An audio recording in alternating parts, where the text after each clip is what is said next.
Welcome to The Squeeze with Anthony Pasquazi and Alec Rude.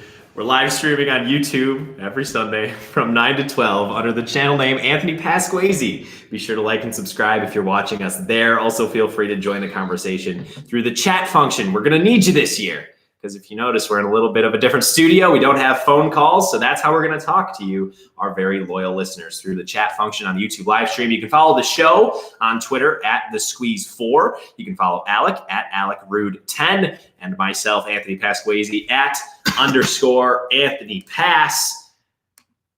Not exactly the way that we wanted to start this year out here on The Squeeze. I know I was excited for it to come back and just get rolling right away, get on the radio and start talking to our listeners again. But a few days ago, it was a tough summer. A tough summer and a tough week, because just a few days ago, I was told that KSMR is no longer, at least for the moment. So this is it, guys. There are no longer millions listening on the radio. There will just be tens listening on YouTube. But we're going to talk to you just like we would have talked to you if there were millions listening on the radio. We're still going to try our best to give you a great show. And we do thank you for your continued support as we maneuver through this difficult time, to say the least. Sad time. I mean, honestly, it's very different. We're in 4th floor of St. Mary's. If you want to come and say hi, I would ask that you don't. It's a hike. Take the elevator. Yeah, and then I had to unlock it today with campus safety. That was a little bit of a fiasco, but we're here. We're good. We're going to do the show just like we did the show last year, just in a different setting. There's nothing like adversity to make you better. If you have any questions about the radio station, I'd ask that you do not ask them on the YouTube live stream because I don't really know the answers. If you want to email me at avpasq16@smoomin.edu, you can ask me any questions that you want there, and I will do my best to find the answers. But like I said, I don't really know much. It's a lot of bureaucracy. It's a lot of university garbage is basically what it is. That, KSMR at the moment just fell through the cracks. I don't think it's going to last like this for a really long time, but I'd be lying to you if I told you I knew what was going to happen. Alec, welcome. That was a whole bunch of monologuing of just, figuring out transparency. Change the attitude. Yeah, we're here. Happy times. We're back. This is The Squeeze with Anthony Pasquazi. We got a whiteboard now. Which the backwards S. Quickly realized that you needed to write backwards. If you know how to write a backwards S, put it in the chat. Yeah. Please tell us how, because there's no such thing. Nobody was watching, luckily. But if you want to go back and watch that is really diagonal. It's terrible, but it's okay. That's what we're doing now. Alec Rude, you had a very fruitful summer. I heard you had an internship with X Games, correct? You want to just tell us a little bit about your awesome summer? Yeah. Well, I had an internship with my tennis association. That was the first part of the summer. And then, with ESPN's X Games, I went there a week early, worked with their logistics team, setting up stuff. And I actually was like the head of kind of organizing the students where to put things. It was signage, sponsorships, and all that. And then the second week was all social media stuff. So same thing I did in Aspen for the X Games. I, for YouTube, Facebook, Twitter, and Instagram, edited all the videos. We would post them on all those websites. Even some of mine were shipped to ESPN for SportsCenter Top 10, which is really cool to watch later that night, watching SportsCenter and seeing like stuff that I edited. SportsCenter, they wouldn't take that, but they would take their highlight of what I edited and did that. So I did that. And then, I met a lot of cool people there, and trying to go to Bristol, Connecticut next summer with actually at the ESPN headquarters, which would be something else. It's going to be hard, but I don't expect to get it, but dream big. I say dream big. Absolutely. And if my parents are watching, Mom, I promise I'm not an underachiever. Alec is just an overachiever. So he's well ahead of me. Did you do anything else fun this summer? Go on any vacations? I went to College World Series. Oh, the College. That was sweet. That's awesome. Omaha. Auburn, Mississippi State was 4-1. Auburn and Auburn's up 4-1 going to the bottom of the ninth. Mississippi State scored 4 in the bottom of the ninth. That was unreal. We moved right behind home plate, and we were in the Mississippi State section. Or it wasn't behind home plate, behind their dugout. And we were jumping around with the fans, doing all that. That atmosphere it's something else. So that was cool. Were you at the Louisville game with the pitcher with the hair? I was not. I did see Louisville play. But I did not That game was a couple days after, but I wasn't a fan of his. What? I liked it, I loved it, man. but Come on. I probably wouldn't be pals with him. I think I would be. That type of fiery He can attitude. suck. He can put it right in his face because Vanderbilt won the whole thing. Hey, yeah, Vanderbilt did win the whole thing. Which I predicted right before the NCAA tournament started. Of course Not a you big did. deal. You're the sports predictor, dude. We were doing the women's soccer game We shouldn't bring this a couple nights ago, and Alec was sitting there and said the new. Well, listen, we were up 1-0 with like 10 minutes left. Yeah. Like 10 minutes left. Mhm. And then they said there's an OT curse if someone says it. And they say, don't say it, don't say it. No one said it. And I said, we're going to go to OT. 5 minutes left in the game. Edgewood scored. Edgewood scores. And we were about to go to OT, but then we scored in like 2 minutes left. And then Mary Loy put the ball in the goal. She saved me. Not Quinn McGranigan, as I was told, as I said over the PA. So I'm sorry, soccer girls. I promise to not make that mistake again. Mary Loy with her first goal of the season, as the Cardinals did Edgewood 2-1. That was a good one. Like what I did there. That was a little sports pun. So my summer, not as professionally fruitful as yours. I did work a little bit. I worked a couple jobs. I drove for Uber Eats, as I have done for a year now. I also worked with my dad. He owns his own painting company. Didn't really let me paint that much because there's a lot that goes into painting somewhere. If you ever think to yourself, I can do that. You can't, because it's going to look terrible. It's going to look like you painted the room. I've painted in my life, Anthony. See, you've never painted. I've never painted. He's been doing it for a really long time, and he is great. And he's also probably listening. So that's earning brownie points as we're talking about it. So I also worked as a server at a bar that my mom worked at for 20 years. That was a lot of fun. She no longer works there, sadly. But learned a lot about myself this summer. I think I realized that doing a weekly podcast is harder than I thought it was going to be. I posted about one this summer. Awesome. What was it about? The cut? It was a whole podcast. It was a whole hour long. It was edited and everything. I'll be honest. I listened for a couple minutes. I had music in it, and editing is hard, but we got to get better. And every experience is a good experience. And I did talk about Yolmer Sanchez. I don't know if you saw that one. Do you know who Yolmer Sanchez is? He's the second baseman for the Chicago White Sox. You should just look him up. He's really The White Sox, I don't care. I had Twins fan. They're terrible. They are pretty bad. A lot of stuff going. I think we're going to talk about it a little bit later. But coming up in the show, we have Teresa Robleski. She is a friend of the show, and her and Claire will be returning for their NFL segment that everybody loves. We also are going to have Frankie Bacalars for a new weekly segment. We're going to talk college football with him. He'll be coming in at 9:50. Coach Matt Sager, somebody that has touched the lives of pretty much every athlete at St. Mary's, will be in at 10:15. I'm going to ask him. He was our chaperone for the X Games, so There we go. he might have some intel on that too. Yeah, absolutely. And Teresa went there too. So Teresa you did. got an X Games show. I'm the only one. I'm the only one who did. You could have applied. I could have. Oh gosh, don't do that. Don't throw me under the bus like that. Then we have Yael Calderon coming in at 10:42. He also went to the X Games. No, he is a senior on the soccer team, and he's back. He was gone for a year and a half, and I'm excited to talk to him because I know he's happy to be back. He did play very well.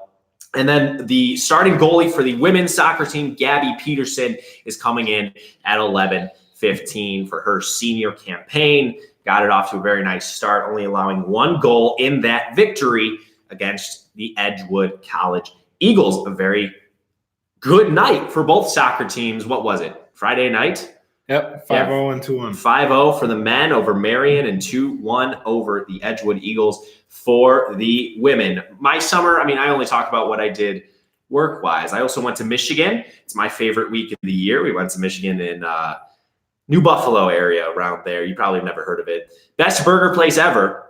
It's called Redemax. And I've been told my whole life that it was the best burger place ever. Until this year, we decided to maybe go someplace different. And I wasn't too happy about that because this was my favorite burger place. And we went there. It was tradition. It's a tradition unlike any other. No, is that the College World Series? No, it's the Masters. It's the Masters.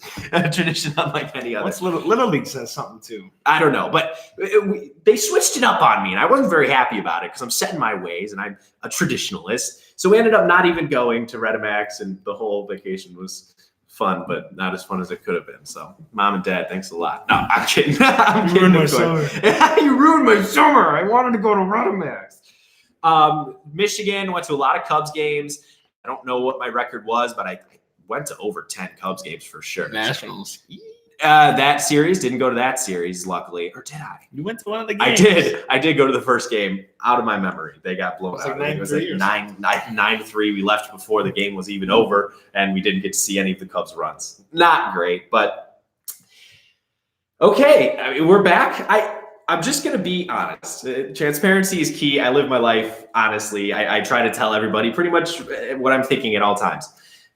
This is unfortunate. This situation that we're dealing with is unfortunate, and it's going to take me, at least personally, I don't know about you, I don't want to speak for you, but it's going to take I've me. studied in there before. It's going to take me some time to get used to not talking in front of a microphone and not be working a soundboard. There's just a lot of things that kept my mind occupied when we were in the KSMR studio, and it was a lot of routine, and I had it down pretty much pat. And now this is totally different. There's no radio read. There's no, we don't have to take breaks. We don't have to.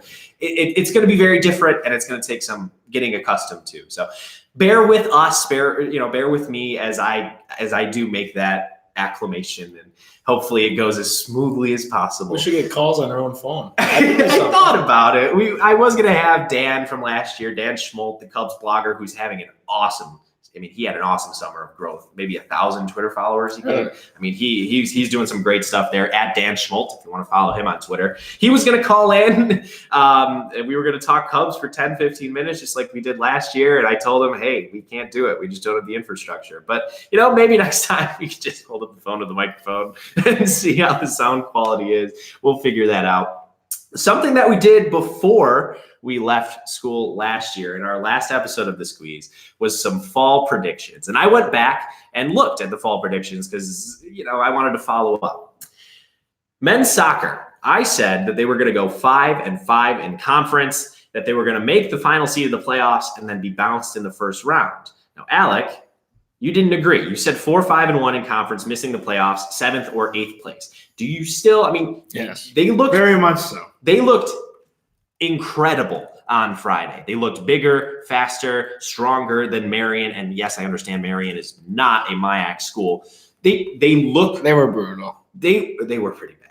But they look like a team that can do a lot of damage. And if they get this goalie situation figured out, which is going to be a story all year long, apropos to the Bears kicking situation, it feels like we have a little bit of a situation that's going to happen. It's going to lead the storylines all season long. Michael Maniac, Jimmy Perreault, and then the freshman whose name is evading me at the moment. It's going to be a three-way battle all year long. And Coach Corbin told us that he's going to use non-conference as kind of a tryout for all three goalies. He doesn't want anybody to look too deeply into playing time in non-conference, and he hopes to have an established starting goalie by the time MIAC rolls around.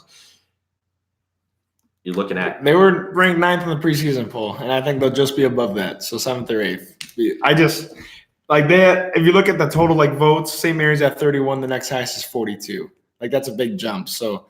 Again, I bet they'll take care of Bethel and Concordia, who's 10-11, and then maybe get 2 more wins. I think they'll finish 7th or 8th. I think, unfortunately, they'll just fall short. It's such a tough soccer conference. That's men's MIAC. Any other conference, I would say yes. Just look over the weekend. They didn't lose a single game. The MIAC conference did not lose a single game. All 11 teams, so all 10 teams. And, they had 2 ties. Augsburg had a tie, and McAllister had a tie. Those are 2 of the best teams in the conference anyway. So yeah, they probably played someone good. Yeah, it's going to be a fun season because St. Mary's has had this awesome trajectory in almost every sport of growth, being young, being talented, just learning from mistakes. And no team typifies that more than this men's soccer team. They started 3 freshmen on Friday. There was a nice rotation of freshmen. Cole Van Houten, who scored? Everybody scored pretty much, right? Josh Balzinger had 2 goals. Jacob Clements, it was his first game ever. He scored the first goal of the season. John-Luke Nahorski, he's a sophomore. He scored his first goal of the season last year in the first game. And then Cole. Yeah. Josh Balzinger had 2. Cole Van Houten had 1. They have attackers, and they have a good defense. The question for me is going to be the goalie all season long. I like Michael Maniak. He's a great technical goalie. The physical skills aren't exactly there. He's just, I mean, you have to say it like it is. He's shorter than most goalies. Yeah. He's 5'4", 5'5". So that's going to limit his ability to stop the ball. It's just physics. He's not as long as some of the other goalies. And then you have Jimmy Perreault, who's a senior this year, but he never got any playing time because Alberto Centeno was so good for his entire career that he never relinquished the starting spot. So these guys, they didn't get game action. Yeah, you can have as much practice as you want, but there's nothing like game action as a goalie in soccer. So it's going to be a story. We're going to be covering it all season long, and it's going to be fun. Yeah, I think their defenders are good. Like Robbie Sobczak, he's going to have to hold down the defenders back there. And Mateo Means as well. He was hurt last game. I don't know if for people that weren't watching. I think he's fine. He's back on campus. So, but yeah, he got a concussion. I'm most certain he got a concussion because he left an ambulance. Yeah, it was quite a gnarly concussion. I mean, he walked off under his own power, but he had to. I mean, he couldn't even see the sun. He had to have a hat on and sunglasses. It was definitely scary stuff. On to women's soccer. I said that they were going to go 5-6 in conference, miss the playoffs.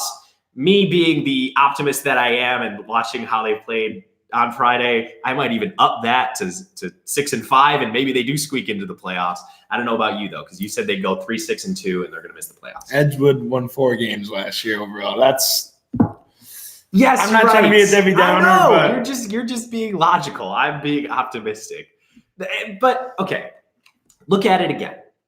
They lost almost no seniors last year. They did lose Maura Michener. She was their leading goal scorer. Maddie Walraff. They did lose Matt. Okay, they lost pretty important seniors. Never mind. That was wrong. But they have a senior goalie, Gabby Peterson, who's going to be in on the show later today, 10:42.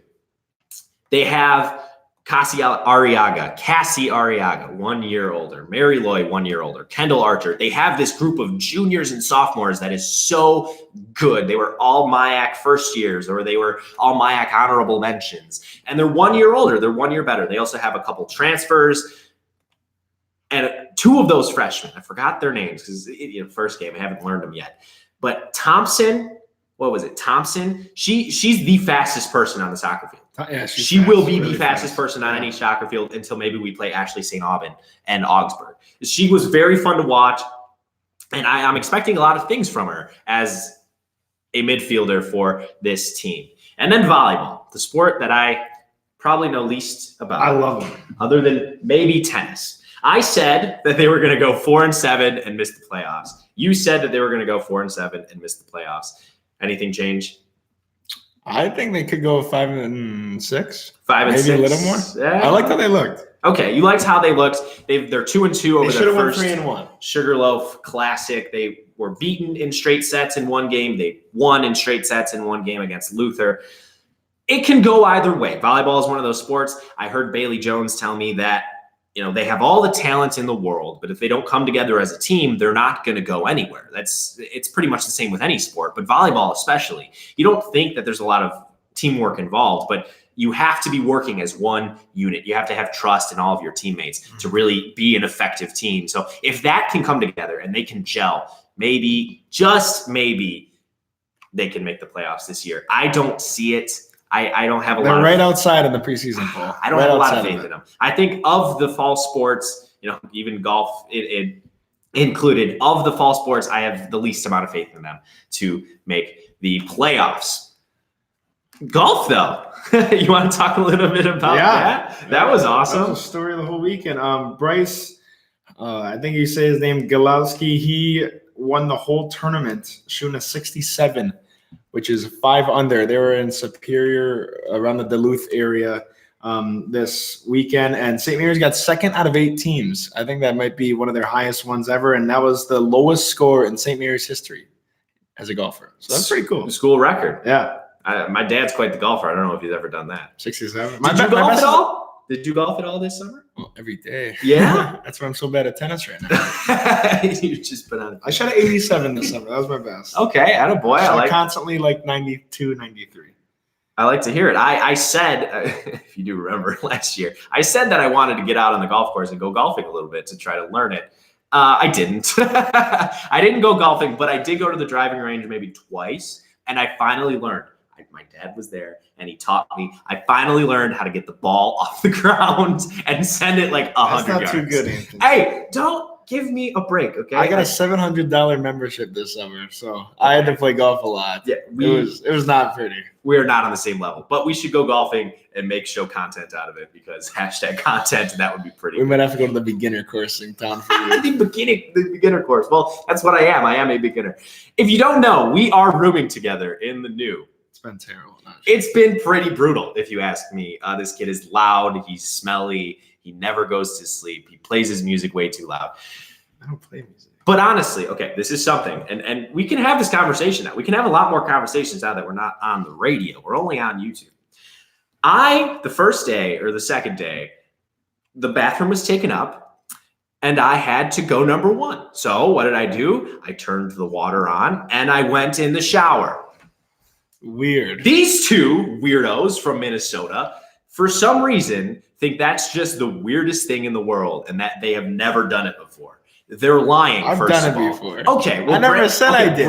Brandon Carilla, our third roommate, said that he did. He just doesn't pee in the shower. I don't understand it. I made a vow to try and not do it anymore, and I haven't done it since I promised. Crap. Oh, look at you! You almost swore. It's because we're not on the radio. There's no I said microphone. crap. I know, but you almost did. No, I promise. I've made an effort to not do it, and I'm gonna try better. But I'm asking you guys in the YouTube chat if you want to be so honest as to say it. I don't know if you can make yourself anonymous. Who doesn't pee in the shower? It doesn't. It's a foreign concept to me. Everybody does it. I never said I didn't do it. It's okay. Brandon Carilla literally said he's never done it. He's lying. Okay, whatever. It's over. We need to go to break. We're behind just a little bit. Coming up after the break, we're going to talk about Antonio Brown and any other NFL controversies over the summer. That will be the root thought. And we'll also bring in Teresa Robleski and talk about the Avengers and also her summer as an X Games intern. Thank you for listening to The Squeeze. We will be right back.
You are listening to The Squeeze on YouTube.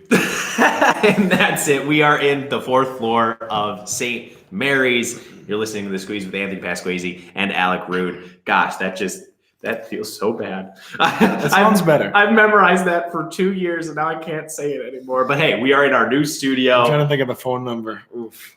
I'm not even going to say it because you can't call it, but it is. Oh, yeah. Let's go. Try it. I don't know. 507 457 1615. I could not say any of Yeah, those. no, it's whatever. It's can you tell that I'm kind of bugged just a little bit? I'm very transparent and we're just whatever. We're rolling. Okay, root thought. Give it to me.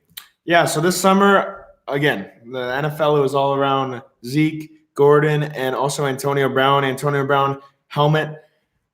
He doesn't want to wear a freaking helmet. I can say freaking, right? Yeah. That's not a bad word. Antonio Brown won't wear a helmet, and then he threatened. He goes, "I don't need football. I don't need football no more." And I personally think he's one of the most exciting players in the NFL, fantasy-wise and just watching-wise. I think he's so cool. And then they said, "No, you got to wear the helmet." Then he goes, "Give me one more year just to get the helmet resolved." They said no, and finally, I think he's gonna keep playing. I think so, but I think personally, and then also people know about Melvin Gordon and Ezekiel Elliott just holding out their contracts. I was not happy this whole summer about what they did. I think that it's the three most exciting players in the NFL. I like the Chargers, and Gordon holding out did not help that sake very much so. And I think that it's the same kind of players. I think these guys can relate to Le'Veon Bell in many different ways. And again, how much money do you really need to be an NFL player? Oh, come on. They have more money than I could dream of. Maybe I'll get there one day. That's true, but they're also doing a job that you could never dream of. Yeah, because it's a fun job. I would do it for not for free, but maybe a couple thousand. No, okay, you get my point. No, I get it. They don't need billions and billions of dollars. Like if they like the Cowboys, they want Zeke to take a pay cut because they want to pay other guys to try to win a Super Bowl. Like you're either with the team or you're not with the team. And from all three of these guys, they're just worried about their individual selves. And if I was the owners, I would say, get out of here. Wow. I don't care how much you're a star. I honestly don't care. I wonder how many people have your opinion because that's very pro owner. I think they're dumb. Like my fantasy owners, they would say, I don't want to. One of my buddies says, I don't want these guys because they have bad attitudes in fantasy. That's what he said. And if you're doing that in fantasy, I wonder what the actual like real NFL is like. It makes me wonder because you look at these guys, they all have very similar backgrounds. Antonio Brown was homeless for almost all of his life. So he got to this point by being a prima donna, by only caring for himself. That's the personality trait. That's the personality type of an NFL wide receiver, especially the best NFL wide receiver. I think he's the best. You know, to be that good, you need to be a diva. You need to think of yourself first. So going into that as an NFL owner, or as an NFL GM, you understand that you need to treat these guys well because they have a skill that nobody else has. I'm more of a pro player guy. I think that when you look at Rob Gronkowski, you look at Andrew Luck, those guys were going to make millions of dollars. And they literally couldn't because their body hurt so much. And that's just because they're being honest and they're telling you that. Every one of these guys is in immense pain and they're fighting a battle that they're going to continue their entire lives to, just to play football. I think they deserve every penny. I think that they deserve a chance to get every penny that they need. And also Khalil Mack held out last year and we got him. So the Chicago Bears traded for him on today. You're not getting any of these guys. We're not going to get any of these guys. I kind of hope not too, because that'd be way too expensive. You could use your running back. No, we don't. David Montgomery, top 10 fantasy quarterback. He's going to be great. Running back. Here's we'll save that. That's in case of emergency break glass take. We're going to talk about that a little bit later, I think. But, pro owner, pro player, I mean, if you want to tell us what you think in the chat, go right ahead. I want to see maybe who has – who's on what side? Because it's definitely a divide. I don't know why it is a divide. I feel like these people should all be on the same side. The owners should be willing to give millions of dollars to these players who make them billions of dollars. They have a salary, though. They do have a salary cap, and it could go either way. MLB, it's a lot easier. NHL, I even think it's a lot easier. Yeah. It's hard all around on the NFL. So it is. It's going to come up in the collective bargaining agreement. What is it up in a year? I think this is the last season, so we could be looking at a holdout or a lockout next season.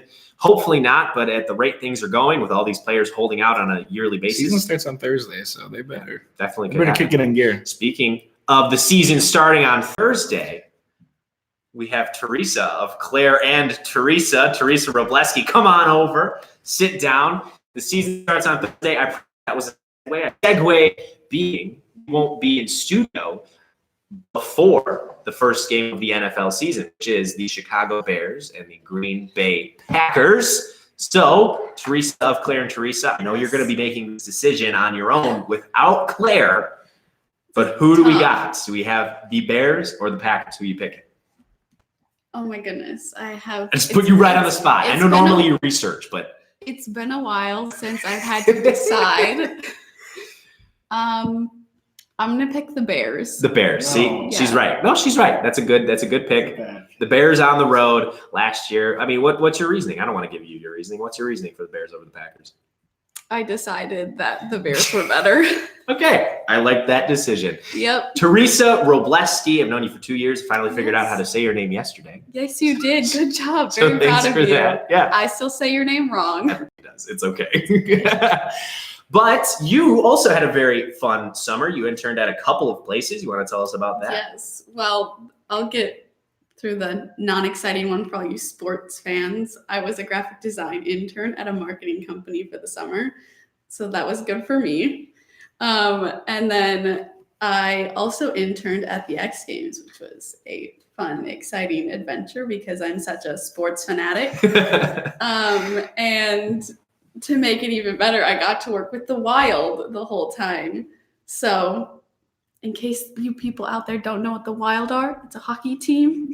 The Wild. I've never heard of them. Anthony doesn't Are they in the NHL? I couldn't tell you. But you got to interact with the players on the Wild, or how did that work? There were 4 players that came throughout the weekend. Couldn't tell you which ones, forgot all their names. Alec is steaming over there. He's steaming over there. But yeah, we had a lot of fun. Got to work with like representatives of the Wild, and then the players would come, and there was like a fake ice hockey rink there because it was like the middle of summer. So kids would come and like skate with the players, and they do like little shootouts. And I would bring the players and their families water because it was really hot out. And yeah. So the stereotypical intern is what you were. Yes, For the I X was. Games, you were literally bringing people water. And people, like the other people I worked with, were so excited. They thought it was so cool. And I was like, I don't know what's going on. Oh, no, it was totally lost on you. Yeah, it really was. I could imagine like me going to the Louvre and being a marketing intern for the Louvre. That's like what would I'd just be there and be like, okay, this is pretty cool, I guess. You guys like this a lot more than I do. Is there a female hockey team for Minnesota? What are they? The Whitecaps. The Whitecaps. Some of them came too. Yeah? Yeah, couldn't remember their names. Thank you, Alec. I don't know who came for them. Oh, but you do know who came for the Minnesota Wild? Who was there? Dubnyk, Dubnyk. Parisi, Parisi. Oh, I know him. His first name's Zach. Dumba, Dumba. and And Zucker. I think. I don't know them. I recognize the names. There you go. Sounds about I'm pretty right. sure that's who came. Well, you hung out with them for a couple of days, so I hope. I didn't even see them. I overheard that. They only came, like each one came for like 1 hour each day. Or like, I think on Saturday, 2 of them came. So they weren't there for very long. Gotcha. Yeah. So yesterday we watched a movie, and it was one of the worst movies that I have seen in a while. What was it called? Very good. It was called Falling in Love. Falling a in Love. Netflix original series. My goodness, Those are never good. they're never good. Netflix movies are never good. But did you see any movies that you did enjoy this summer? Wait, did I see any movies this summer? I saw the new Quentin Tarantino movie. Yes, we're going to talk about it later. How awesome was it? I didn't get it. Oh, you didn't get it? No, and I didn't know it was Never going to mind. be that long. Okay. I didn't think like he, it as much as I think did. he has a foot fetish. He does. Is what I No, that's concluded from the movie. well documented. I in most thought of it his was movies. really weird. Okay. Well, never mind. We can still talk about it. I just don't know if I have anything to say about it. Let the air out of the bag a bit. It's okay. Hey, Leonardo DiCaprio, Brad Pitt, Margot Robbie. You can't go wrong, right? They were really fun to watch. I just did not. I mean, he's the director, right? He's the director Yeah. and the writer. Okay. He has a very specific style. He does. I just didn't understand it very well. Okay. But I respect the fans and that they really enjoyed it. It's a good movie for them. It was his love letter to Hollywood. How could you not like it? Sorry. But did you see any Marvel movies? This was the segue. This was the attempt at the segue. I'm sure I saw several Marvel movies over the summer because I watch Marvel movies quite frequently. Okay. Did you you saw the new Spider-Man movie? The last I Spider-Man did. movie? Okay, that's good. That it's very upsetting that he's not returning. It is, I'm absolutely. especially with the ending of the newest one. I mean, they were that there's no conclusion there now. not at all. I'm very upset about it. They were setting him up to be the next Iron Man, pretty Yeah. much, is what he was going to be the next spearhead of the MCU. And then they revealed his identity, and now we get And now we get nothing. Man, what a bummer. Yeah, That was such a good movie. I'm really upset Jake about it. Gyllenhaal, Tom Holland, Yeah. the bromance. It's real. I hope it never ceases. But what we're doing now, and this is going to be a little enjoyable, I hope. It'll be enjoyable for me. Alec Rude doesn't really know much, if anything, about the MCU. Is that correct? What's up? MCU? The MCU. Doesn't even know the Marvel Cinematic Universe. I knew that. You knew that because you're a Marvel fan. I know that because I'm a Marvel fan. Never Alec heard is of not. So now you know exactly how Claire and Teresa feel every time we make Yeah. fun of them. Say it again. Marvel what? Marvel Cinematic Universe. It's 23 films long. How many of those 23 films have you seen, Alec? You've seen zero. You've not seen a single one. Really? So are you even going to be able to do this draft? Like, do you- Probably not. I have a computer. oh my goodness. So But you've like heard of like Spider-Man and Thor. Yeah. So he's like heard of the people. okay, so what we're gonna do is we're gonna do a little bit of a. MCU. You can't cheat. We don't get to look up. I don't even know any of these. the thing. I can't do the when we do draft if I don't sports. know any of them. well, you should have researched. I told you about this yesterday. You so- did not say MCU. Well, the Marvel Cinematic Universe. I said that. I said superheroes. Yeah, I'm But- not supposed to know that. 3 rounds of the Marvel Cinematic Universe. We're going to give Alec the first pick, and it is going to be a snake draft. So you're going to get the first and 6th pick. Come on. Alec, with the first pick in the first round of the Marvel Cinematic Universe draft, yes, who are you selecting? Wait, am I selecting a movie or a character? A character. Oh, Spidey. Spider-Man. That's You pretty kidding? good. Yeah. I thought we were doing movies. No. You're doing characters. I mean, I actually was. I don't know how to do a draft, so you're just gonna pick somebody. I'm just gonna pick somebody. So now, Teresa, Okay. you in your first round, who are I you picked picking? Captain America. Captain America, also a good selection. Now, why are you picking Captain America? He's my favorite. He's your favorite. Mhm. Now, no one cares about who's your favorite. We're doing this to win. So, Oh. do you think that's still a good pick? Yes, You think everybody's going to vote for you because you picked Captain America? yes, because I'm superior. Because you're superior. So we're going to put this up on the Squeeze Twitter, and we're going to make a poll because that's what we do. And there's Frankie. And we're going to vote. And whoever gets the most votes wins an arbitrary prize. I don't even know what we're going Okay. to win. So Is Magneto a character? Magneto. No, he's not in the MCU. He isn't? I No, don't he's not. recognize that. He's an X-Men. He's an X-Men villain. You want to look for Avengers like Thor, Hulk, Black Widow. You know who you should pick in the next round? You should pick Hawkeye. I'm going to pick Iron Man. And then because it is a snake draft, I get the next pick, and then you get the pick after that. Okay. After Iron Man, I think I'm going to go Thor because Thor has 3 movies, the third of which has definitely been the best. Thor Yes. Ragnarok, Taika Waititi. He has a new one coming out. Love and Thunder, right? Yeah. Yeah, so that's going to be good. Natalie Yeah. Portman, female Thor. Mhm. Yeah. That'll be interesting. Hopefully Frog Thor. I hope he makes an appearance. We'll see. Also, as Guardians of the Galaxy is going to be fun. Forgot about that one. Yeah, so Thor is, I think he's going to take up the mantle of the next big thing in the MCU now that Spider-Man and Iron Man are both gone Yeah. I can see in that. for different reasons. But I'm going to pick Iron Man and Thor. Teresa, who's your next Okay. pick? I didn't mean to think about it. I should have picked them coming in, but I did not. You should, well, we can't have dead air. That's the number 1 rule in radio. Oh my goodness. Well, I guess not radio. YouTube live streaming. You can't Okay. have dead air. Okay, let me think really quickly. This is going well. This is going great. I want to pick Black Widow. Black Widow. I think she's severely underrated, and she's like the only female on the team. What's her superpower? She's just a kick ass. Can I say that? Okay, yes, you can say that. We're all very confused on what we can say. Yes, she's a kick-ass character. Yeah, she Whoa. she's Russian, so that's cool. She Yeah. has red hair. She's also dead. She's dead now. Okay, Alec. who's I your wasn't next thinking pick? in terms of that. I mean, I picked a dead guy too. The Hulk Yeah, is you one? The did. Hulk is one? Yes, the Hulk is The one. Hulk? The Hulk. And then who's your next Frankie, pick? give me a Marvel character. Who's your last pick? But you don't have really? Yeah, Just say one. just say I one. can't name another. Hawkeye. Hawkeye. Sure.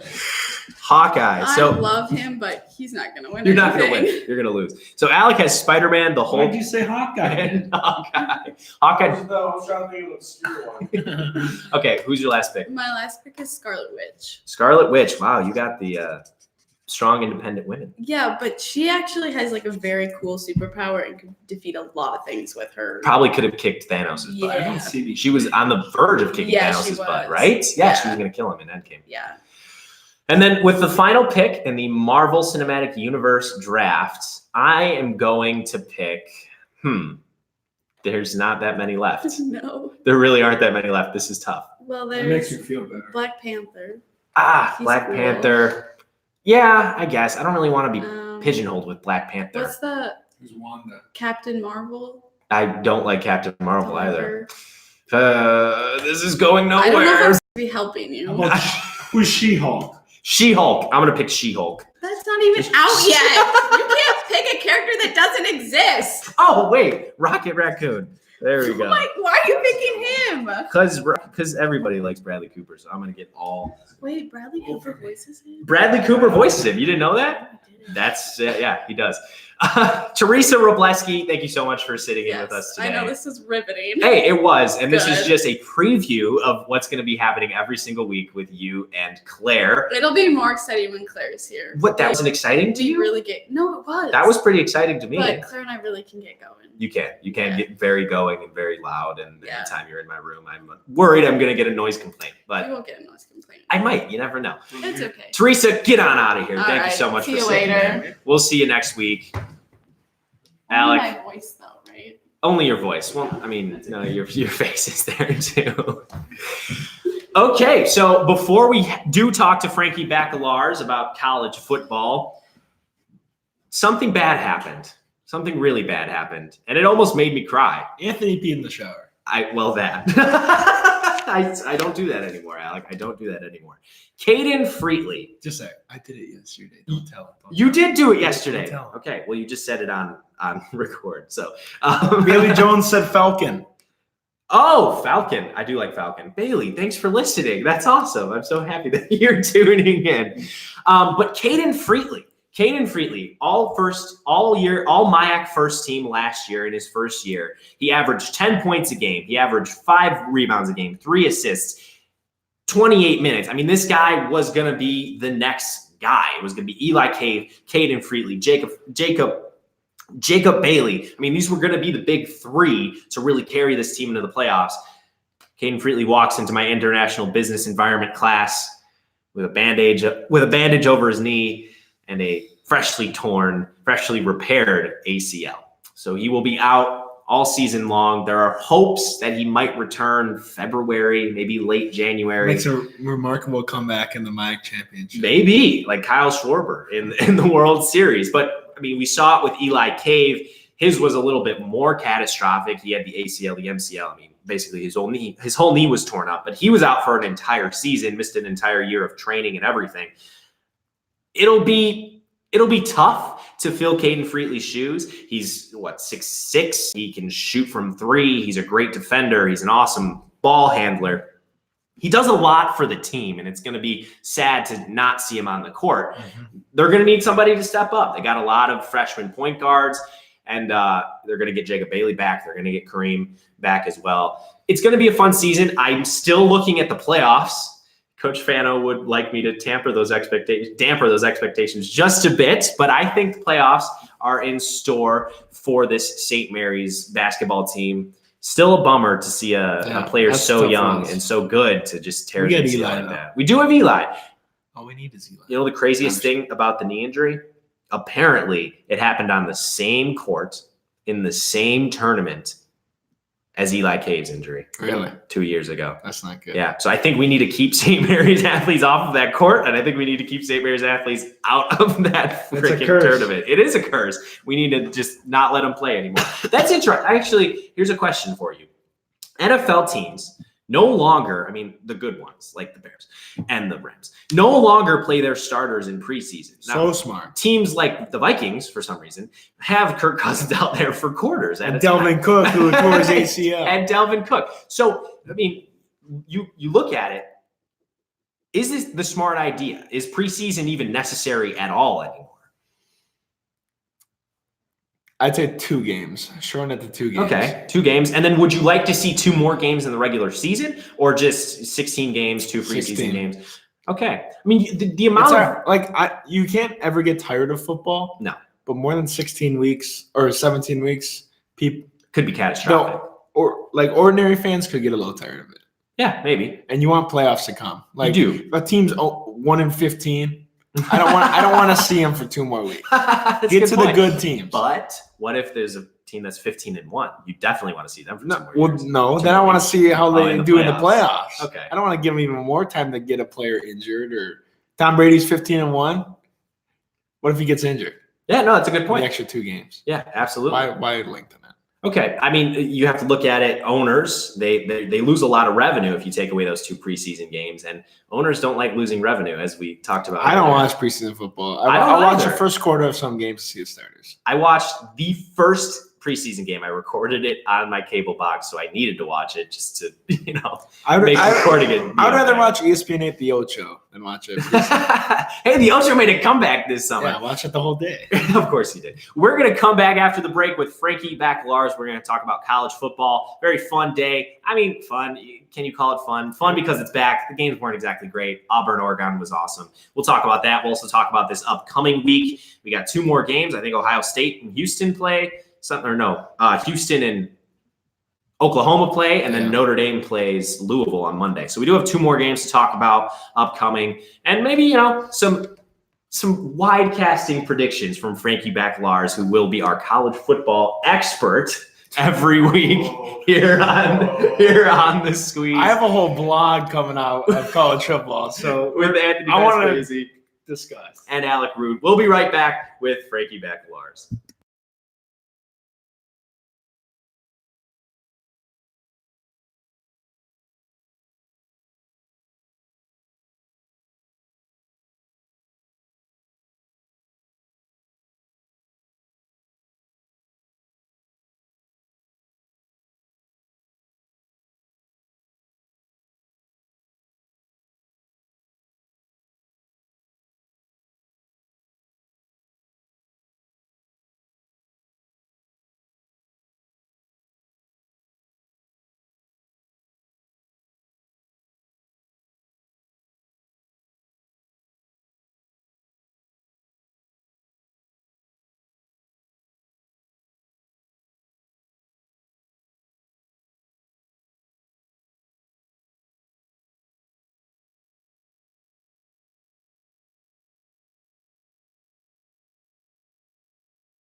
You are listening to The Squeeze on YouTube with Anthony Pasquesi and Alec Rude. And now, Frankie Baccalars, who is in with us every week for college football season. Yeah, just college football season because it'll be first semester. He's in the mass communications class here at St. Mary's with Dean Beckman. Everybody loves Dino. We do. Yeah, we do love We really Dino. do. And so he is doing this for credit, which is interesting. And just a fun, Just for fun. yeah, a fun little experience that we're gonna have all semester long. I'm very excited to do it with you, and I'm happy that you thought about me as your. You were the first thought, Squeeze, trust me. I'm very honored that you're willing and able to sit in with us. Alec, Frankie, Anthony, this is going to be Frankie B, CFB at 9:50. Does that sound good? That sounds awesome. I didn't know that was coming. Frankie B. I had no idea that was what it was going to be called. That's Frankie awesome. B, CFB at 9:50.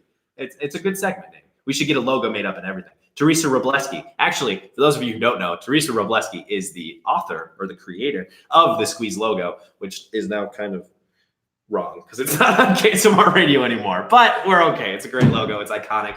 And we're going to keep rolling. So, Frankie, you run track here at St. Mary's before we get into the college football. Why don't you tell us a little bit about yourself, a little bit about why you're here? And So I'm from La Crosse, Wisconsin, just 40 minutes down the road. And I remember kind of both my parents went here, my grandpa went here, and I didn't really want to go here at first. And then just because, like my parents always wanted me to, you never want to do what your parents want you to do. And one day I was sitting in class when I was senior year of high school, and I just got a text from Niels Anderson, the head track coach here, and I thought, well, maybe I'll take a visit. And I just fell in love with the campus. I fell in love with Niels. It's hard not to fall in love with Niels, I'm sure you know. he's a beauty. Yeah, no, he's a beauty for sure. And here we are, sophomore year. We had our first week of classes. I think I hit the ground running, so we're here. Awesome. Here on the Squeeze. Now we're on the Squeeze. Now we're on the Squeeze. We're on the Squeeze on YouTube. If you're not already subscribed, be sure to hit that subscribe button and like the stream. Also, if you want to talk, Bailey Jones, you're the first commenter of the year, Falcon. Very appreciative of that. So let's get rolling. How much college football did you watch yesterday? Because I didn't watch nearly enough. I watched a decent amount, not a whole lot. I was just over there studying some scores and stuff, so I didn't look like an idiot on the air. But hey, it's impossible. You couldn't look like an idiot. we got Alec here. Yeah, you're right. Alec, who actually, Thanks, guys. you want to plug the blog at the moment? You want to put in a little plug for your blog? Okay, I'm not done yet. Never mind. He's not done yet. He hasn't released There's the no blog. blog. I did all my predictions. So like it's not like skewed or rigged Okay. from this. I just gotta finish typing it out. But luckily the date still says from last That you, week. okay. How did Because the, it's from when I started and when I actually made a prediction. So once I put it on my Facebook and Instagram, like on Monday or Tuesday, Yeah. follow it then. Don't look up now. okay. Don't look It's like at that. halfway done. Okay. Gotcha. But all my predictions are done, and I swear it was before. And you could even tell a lot of my predictions are already wrong after this week. Which Okay. kind of stinks. Okay. That does count. Season-long predictions are already wrong. How did you get predictions wrong on opening week? There were blowout after Yeah. blowout after I said blowout. North Carolina was going to start the year 0-8. Oh, 0-9. Oh, okay. They won the first game. Gotcha. South Carolina. That's a tough Yeah, prediction. I have a long way to go. Okay, here's my biggest question, and this is probably the biggest talking point of the last X amount of years in college football. UCF, not UGF. I toured there, by the way. Okay, yeah, University of Central Florida. They've lost one game since 2017, yet they've never gotten a chance to even make the college football playoff. A lot of that has to do with the fact that they're in a pretty abysmal conference, but every team that they've played, they've pretty much blown out. I mean, their closest game last year was a 1-point game against Memphis, and every other game was at least a 10-point blowout. They had a couple 30-point blowouts, and they beat Auburn in their bowl game 2 years ago. They did end up losing to LSU last year in the Fiesta Bowl, I believe, but that's one loss since 2017. That's pretty remarkable. And if they continue this success as they did against, who did they play yesterday? I know they won. It was They won like Florida 62 A&M. to nothing They or played them something. on Yeah. Thursday. I mean, you beat a team 62-0. I don't care who the team is. That's impressive It's still to Division me. I college Florida football. A&M, like, dude. It's impressive to me, Tell though. me one thing about Florida A&M. I couldn't tell you one Thank thing. you. I could tell you that they the lost. Panthers. They lost to UCF by 62. I could tell you that. Oh, they're the Panthers? They're not even the Panthers. Look how They're Never the mind. Vipers. there was The at least Vipers. 10 games that were 62. There were some blowouts Yeah. yesterday. But if they continue to absolutely ransack their schedule, they play Stanford, who is a top 25 ranked opponent. If they beat them by a couple of scores, and they don't make the playoff, I will honestly be very angry because but why? Why aren't they going to make the playoff? What's the reason for It's it? their fault for having a bad schedule. They're in a bad conference. You can only beat the teams that you play. You have non-conference games you could schedule. Why are we playing Florida A&M? Okay, and Oklahoma's in a good conference. I understand they're in a better conference than UCF, but they're not in a great conference either. The Big 12 isn't awesome. Not like it used to be. for It's not sure, like it used to be. They're the best team by far. It's a lot better than this one, though. I guess. I mean, yes, but also Oklahoma had not nearly the point differential that UCF did last year. The fact that we talked about it last year. I don't know if you knew. The fact that Oklahoma made the playoff blew my mind. They had no shot. They should have been the 6th team in. Ohio State, Georgia, UCF, like all of those teams should have made it over Wisconsin. Oklahoma. I don't know about Wisconsin. But all of those teams should have made it over Oklahoma. The fact that they made it in, I was personally offended. So what do you think about UCF? I mean, why aren't they going to make the playoff? I was telling you guys on the break, they were my national champs that year. The year where they plugged themselves to be That's national because you're a champs meme board. kind of sent the college football world into a blaze. Yeah. I think they do their conferences just terrible. They're blowing teams out, but they are beating big teams. Like you said, they beat Auburn. Auburn in that bowl game. They were with LSU last year in the Fiesta Bowl. Lost by one score. They're with these big teams, and I think why not give them a chance? Why not? If the season goes like how it has been going the last couple of years, why not throw them in the playoff? See how they can do. Maybe they'll make a run at it. Yeah. Just a year. Exactly. It's just a year. The only way to shut them up and to actually prove that they're Yeah. either great or they're not is to throw them in with the big dogs, with the Alabamas and the Oklahomas. But I'm also kind of with Alec. Maybe next year if they have another one of these great seasons, they don't make the playoffs, and everyone's arguing again. Next year, week 1, have them play Alabama or have them play someone huge. Yeah. Their 2 non-conference games last year were against UConn and South Carolina State. And they beat UConn by what, 40? UConn football is atrocious. But They are so bad. but they're still beating them by an atrocious UConn amount. beat Wagner yesterday by a field goal. Where's Wagner? I don't know. I've never heard of that school. That's But- not an NCAA football 14. UConn went 1-11 last year in the AAC. Okay.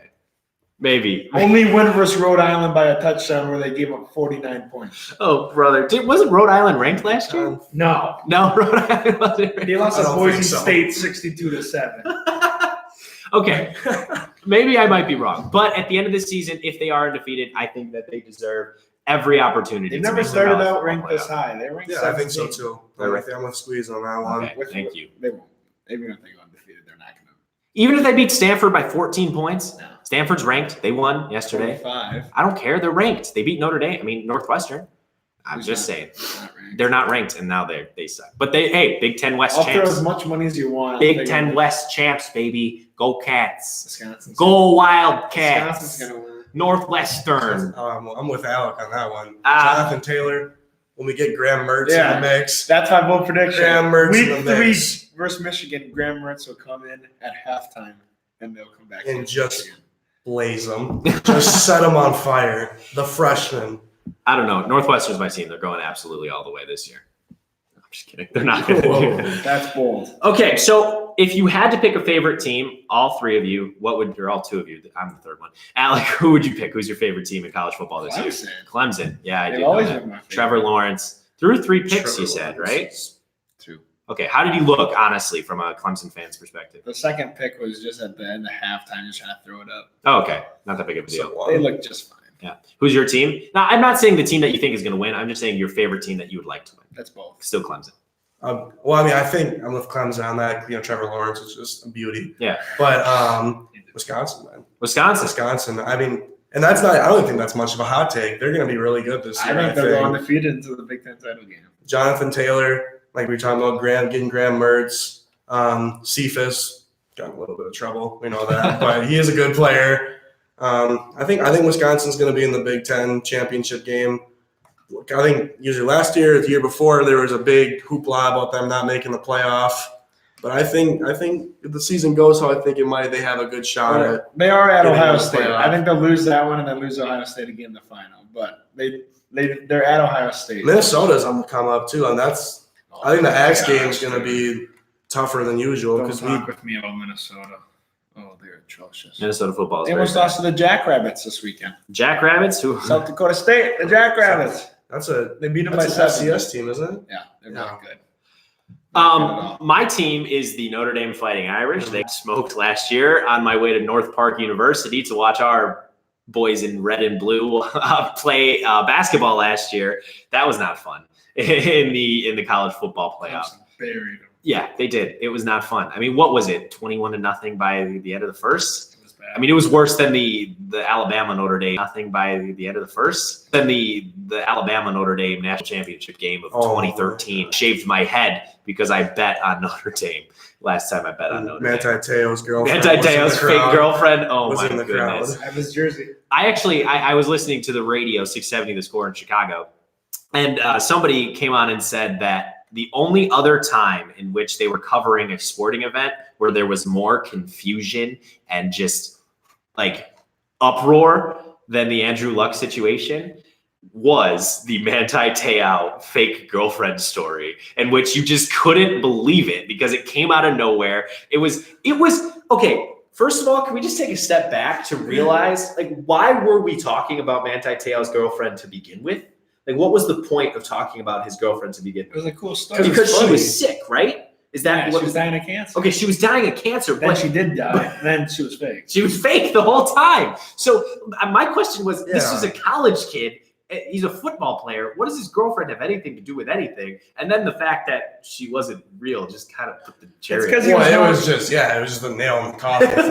Like He was known as a guy that was a good leader and everything, and that's why they brought it up. it was just good like internet stuff, like NBA teams had like the Manti Te'o kiss cam. Where they like put it on someone with an empty seat next to him, and I mean it sucks because the guy was only like 22 at the Yeah, time. he got Like, catfish. he's young. He's a young It guy. happens to all of us. It's happened to you, right, Alec? Fake girlfriend. Alec comes home with fake girlfriends all the time. I don't think I've ever had a fake girlfriend. Oh, is that just me? It's just you. me and Manti, I guess.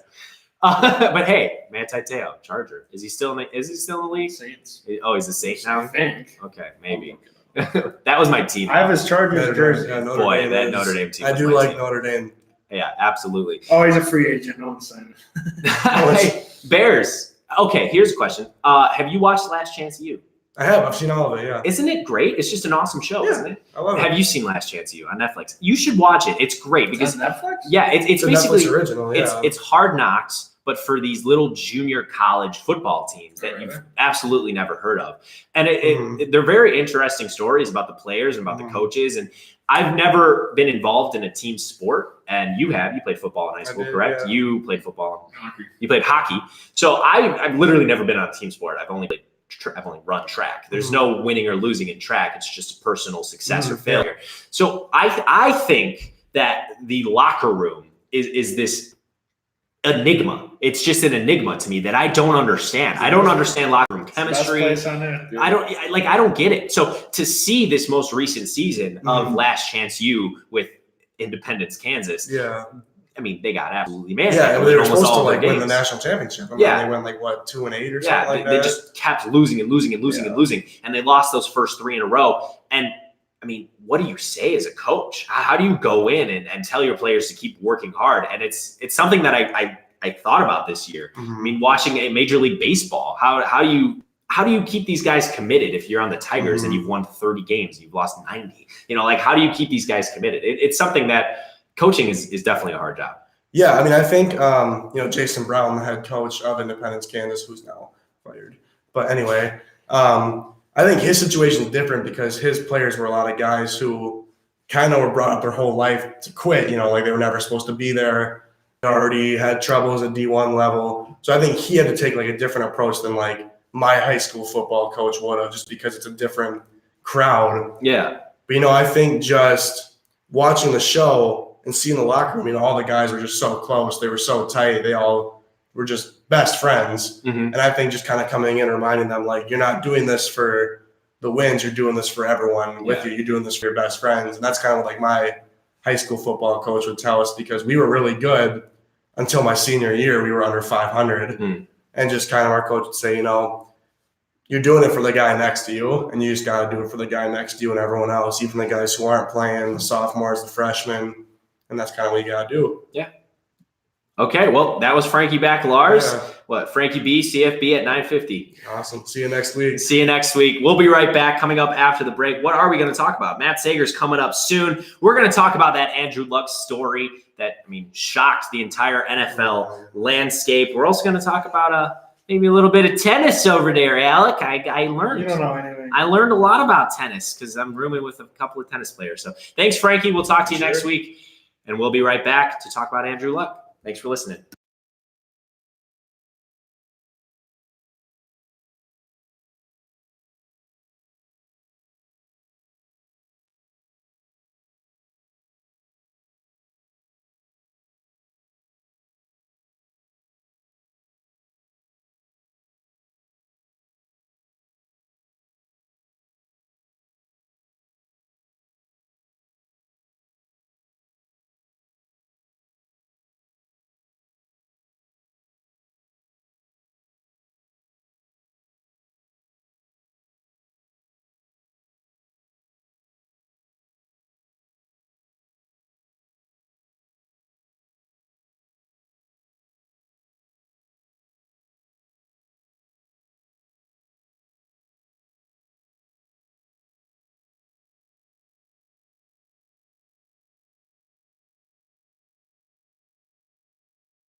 You are listening to The Squeeze with Anthony Pasquesi and Alec Rude on YouTube under the channel name Anthony Pasquesi. If you haven't, subscribe, hit that like button. Also, if you want to send us a little message of support or criticism, that's fine. Use the chat function. Nick Larson. Hi, Frankie. That's Coach Nick Larson. He, friend of the show, came on the show last year. Awesome guy. And actually, next weekend is the cross-country home meet.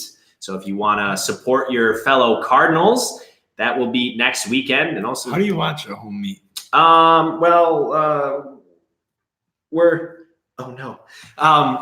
just got an email from Matt Sager. He's actually locked out of St. Mary's Hall at the moment. I go get him? Yeah, go run down. Go get him. I'm going to be sitting here alone talking about Andrew Luck until you're back. Just the perils of doing a show on 4th floor of St. Mary's Hall. I'm now alone. This is now a solo show. I'm actually going to lock him out. That was the goal all along. But if you do want to head out to the cross-country meet, that will be next Saturday. I don't know what time yet, but we're gonna be doing some fun things. We're gonna try and get some funny answers. I'm doing the PA for the event, and it'll be fun to watch these guys compete for the first time after an awesome off season. There's Coach Matt Sager. We're just actually gonna have him come right in and sit down. Thanks for the email. You want to just come and sit down right away? We've already broken the fourth wall, so we're have you sit down. Oof. So here we go. This is Coach Matt Sager. Matt Sager, say hi to all the people out there. How are we doing, everybody? Yeah, it used to be millions listening on the radio. Now it's just about 10 listening on YouTube. Okay. But we're still rolling. So this is Coach Matt Sager. He's been at St. Mary's for what, 5 years? This is year 6. Year 6, okay. Very successful man here at St. Mary's. I want him to talk a little bit about it, but 6 years. very educated. Where did you go to school? So I went to Central College. It's a small school about the exact same size as St. Mary's in Pella, Iowa. 4 years there, played rugby, was a strength and conditioning intern, and just worked my way through the ranks of from the green intern to the head intern in charge of running football groups, having my own team and mentoring young interns. From there, I went to University of Nebraska-Lincoln, interned for a summer, learned a lot, got to work with the Husker football team. That was an amazing experience just because it was Division I, the highest level of athletics. From there, went to Winona State, Division II here in town, did my grad work for 2 years.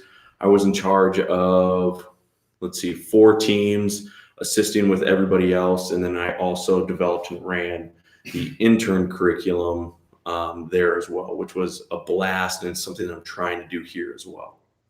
So, I mean, something that St. Mary's lacks that I'm sure you're not so happy about is a football team. I mean, did you think about that at all when you got the job here? For me, that wasn't a deterrent factor. I mean, I'm totally fine not having a football team. I mean, it's another 130 to 150 student athletes. We're looking at 8 coaches that you're trying to appease. And to be completely honest, I'd much rather watch my current teams compete than a football team because it's just one less thing. I mean, that's another full-time job in and of itself on top of trying to be the best strength and conditioning coach for track and field, tennis, golf, swimming. So it's just one less thing that I got to worry about. Yeah, I mean, this is just an honest question. I don't know. No, is there typically a strength and conditioning coach for football and then a strength and conditioning coach for everything else? It really depends on the school. Okay. So at University of Nebraska, when I was there, I was with the football staff. I mean, there were, Coach Dobson, Coach Wade, Coach Rex, Coach Willie, and then our sports nutritionist, Josh Hinks. 5 strength and conditioning coaches and a nutritionist just for football. Just for football. Just for football. Just to win 4 games. Ooh. I'm not gonna comment on that. But no, I mean, it really depends on the school. I mean, some schools, like the big Power 5 schools, they're going to have their football staff, and then they're going to have what's called the Olympic sports staff. So every other sport other than football. So basically the Olympic sports that are going to have their own staff. And then on top of that, each one of those teams, depending on the school, I mean, there's some schools that have a track strength and conditioning coach only, or a swimming strength and conditioning coach only, if they're in the competitive realm where they need that. But again, it's kind of a shot in the dark. There's Division II schools that are set up that way. Not always. It's less common at the Division II level, and then Division III level, which where we're at, it's 1, maybe 2 coaches working together to work with everybody. Okay, so do you have any aspirations of maybe going Division I and being the strength and conditioning coach? I get asked that a lot, and I'm going to say no. I love my job. I haven't worked a day yet. Like I said, football, it's another animal. Yeah. I mean, it's go, go, go. I'd be on the road every weekend that they're traveling. It's, again, working with 130 students. If we were to ever pick up football, fine. It's part of the job, but I'm totally fine with not. Yeah. I'm totally fine with not, and I love where I'm at. I love the ability to build the relationships that I can with my student athletes here. I mean, it's not so much, hey, let's create a product, move it on. It's how can I prepare this student athlete to better achieve not only their athletic potential, but to better set them up to be successful as a young adult and a young professional. Yeah, and I can say, honestly, you've been a great mentor to me. I barely lifted at all in high school, and I think getting up at 6:30 in the morning, as much as it sucks, and I promise I'm not going to sugarcoat it, it's not fun. As much as I don't enjoy it, I realize the importance of committing yourself to something and being disciplined. And I think you've taught me a lot about that and how to be disciplined. One of those areas that I lack discipline is in the nutrition side. So, I mean, if you want to plug anything, you want to give like a elevator pitch about nutrition, maybe to help me out a little bit, that'd be awesome. I mean, nutrition, I always get asked, what's the best way to get a six pack? What's the best way to get in shape? I mean, it's Alec, take notes. It's the number one question I get asked. How do I get a six pack? I mean, it's a lot harder than it looks. Lifting weights, that's the easy part in the grand scheme of things, especially when you're training for a specific goal. Nutrition is the thing that nobody wants to talk about, that no one wants to really hammer, because it is hard. Yeah. It is hard. You think waking up at 6:30 or 6 a.m. to get to a 6:30 lift is hard. Try planning out 6 meals for a day. If you're going back to the football piece, there's going to be large groups of athletes in that pool that need to put on weight. They need to be eating 6 meals a day, every day, 7 days a week. I mean, being in those shoes as a rugby player, our coach was always hammering us, hey, you need to put weight on. I need you heavier. All right, go to the calf, eat 4 plates of food, make 2 PB&Js, take it out the door, sit down in class, eat those 2 PB&Js, go to lunch. I wish I could. 3-4 plates of food, 2 more PB&Js, practice, dinner, midnight snack, bed.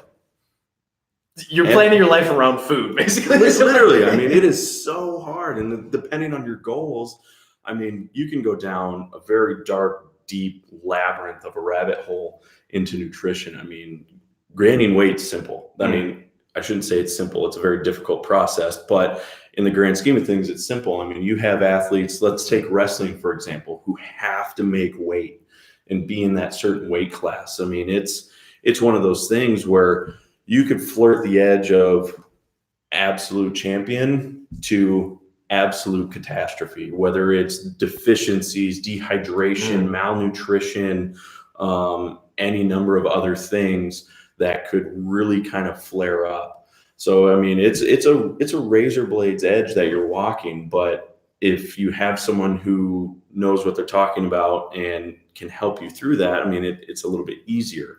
Now, I don't have all the answers. I'm going to admit that. I'm constantly learning about nutrition, but it's a fun, like I said, kind of labyrinth to work through, because you can do so many different things with it. But you can tell me that the McDouble from McDonald's is not good. Yeah. Do you still have the fast food sandwich in your office, or did Yes. somebody throw it away? No, it's on a shelf and it says "Do not throw away" on the bag. And let's see, that one's I think 3-4 years old now. I had one that would have been this year. It would have been 9 years old. No, that's not right. 7. Okay, 7. but that one was tossed, right? Yeah, someone threw that one away, regrettably. So the point, basically, if I remember from the speech that you gave us, is that no bugs have tried to eat it. No rodents have tried to get to it. Nope. It's still relatively intact, and we just willingly put that in our bodies. So that's awesome. Makes you think, right? Add water, microwave, you can eat it. Oh gosh. Yeah, I hope not. I hope nobody ever does that. It smelled the same. It tastes pretty much the same. I mean, maybe a little dusty, maybe a little hair here and there, but Gross. Yeah, but I mean, that's a whole nother subject we could definitely talk about later. I will say though, I told you I struggle with nutrition. Yeah, I that's still eat okay. those McDoubles, so it's a problem. I understand. It's not the healthiest thing in the world. So something that I've never had to do, knock on wood, is a plate run or a plate walk. yeah. Because I have been pretty good about not missing, and if I do miss, I cover for it, Mhm. or I try to cover for it. And you're very nice about, priorities. But what is your opinion on punishments or on discipline? Like, how do you walk that line between too tough on somebody, but That's guiding them down the right path? That is a great question. With some of the coaches I've got to work under and be a mentee for, you get the broad spectrum. I mean, I've worked for coaches that say, oh, you were 10 seconds late. Grab a plate. Let's do log rolls. Let's clean the weight room top to bottom by yourself. Oh, gross. I've seen that. I see it as a piece of accountability. I don't like the word necessarily punishment.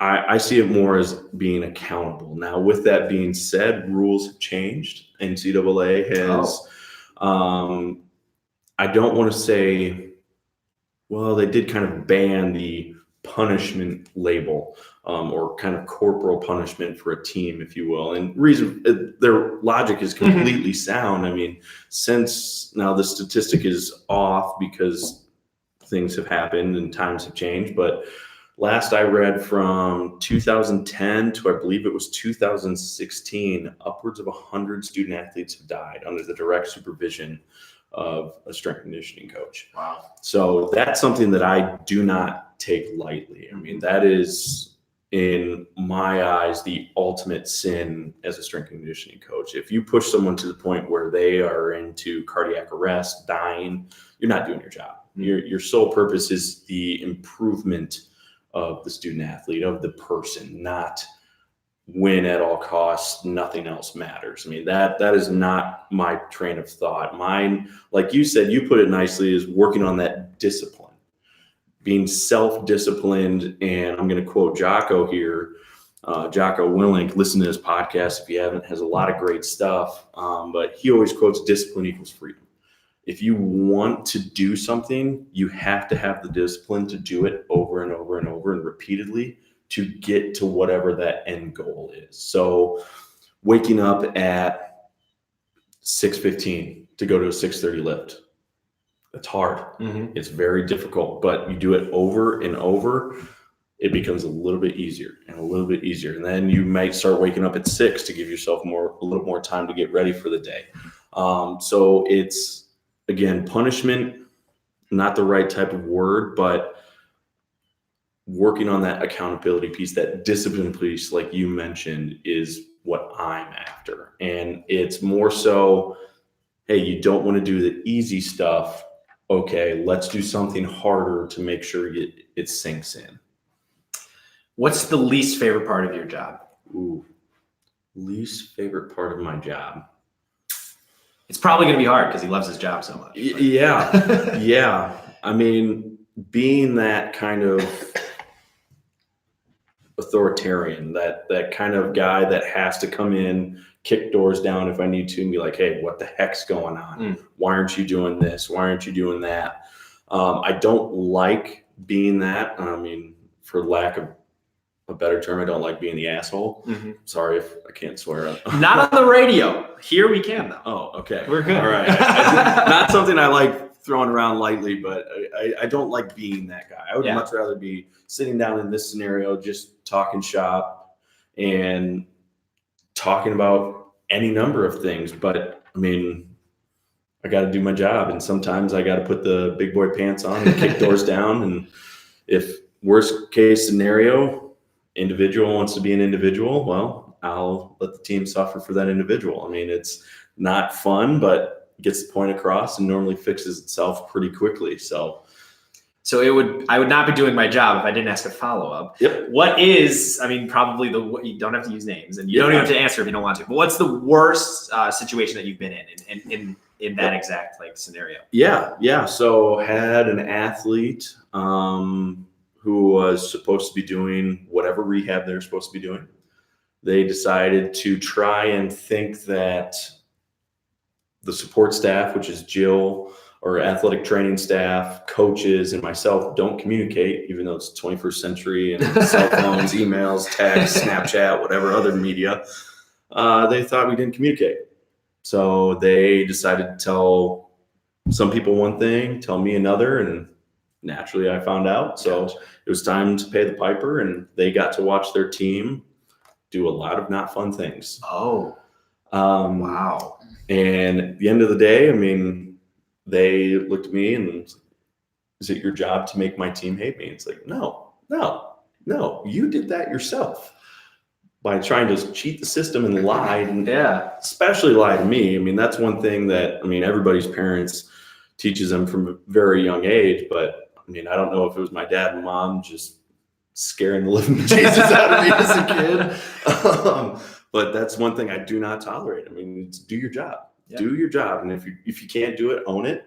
Ask for help. Do what you need to do, but had to pay the piper. What's your take on that, though, like punishing the whole team? Like my dad, when he was a high school hockey coach, he would never punish the whole team. He'd only punish the individual player for it. I don't know what's your take on that? it really depends on the instance. Mhm. In that scenario, the athlete was injured, physically could not do Yeah. what I was demanding of them, so they got to watch.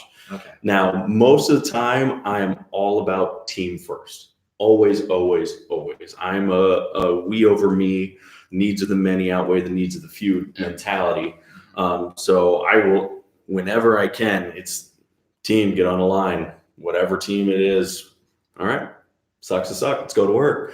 But I don't like singling people out. That's probably the one thing I don't enjoy. I'll do it if I have to, but it's got to be an extreme scenario that is going to be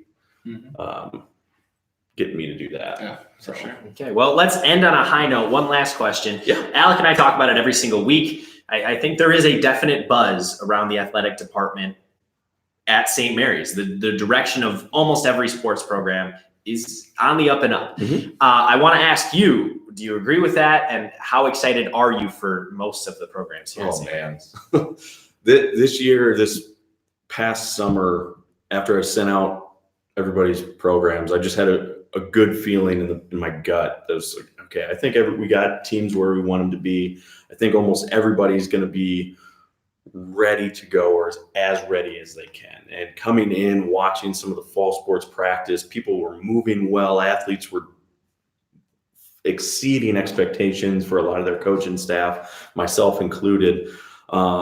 So I'm jacked up to see how everybody does. I mean, I know preseason games, non-conference games aren't the best indicator, but just watching everybody move in the weight room, I'm excited. I'm very excited. I'm excited to get everybody else started this week and see where everybody's at. Awesome. Well, I'll see you Tuesday at 6:30 in the morning.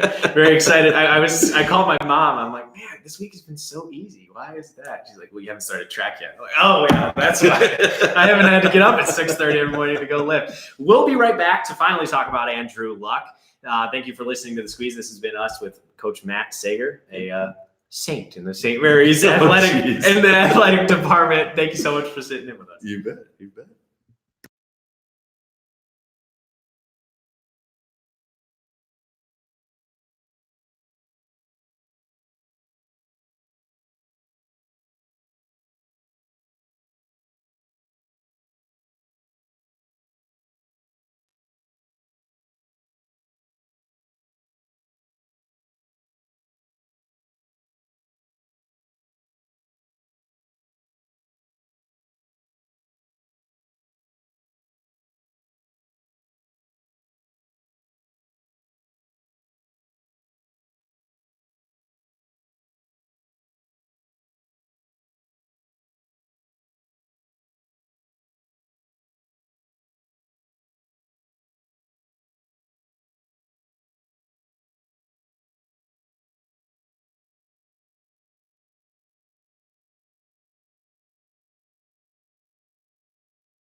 You're listening to The Squeeze on YouTube with Anthony Pasquesi and Alec Rude.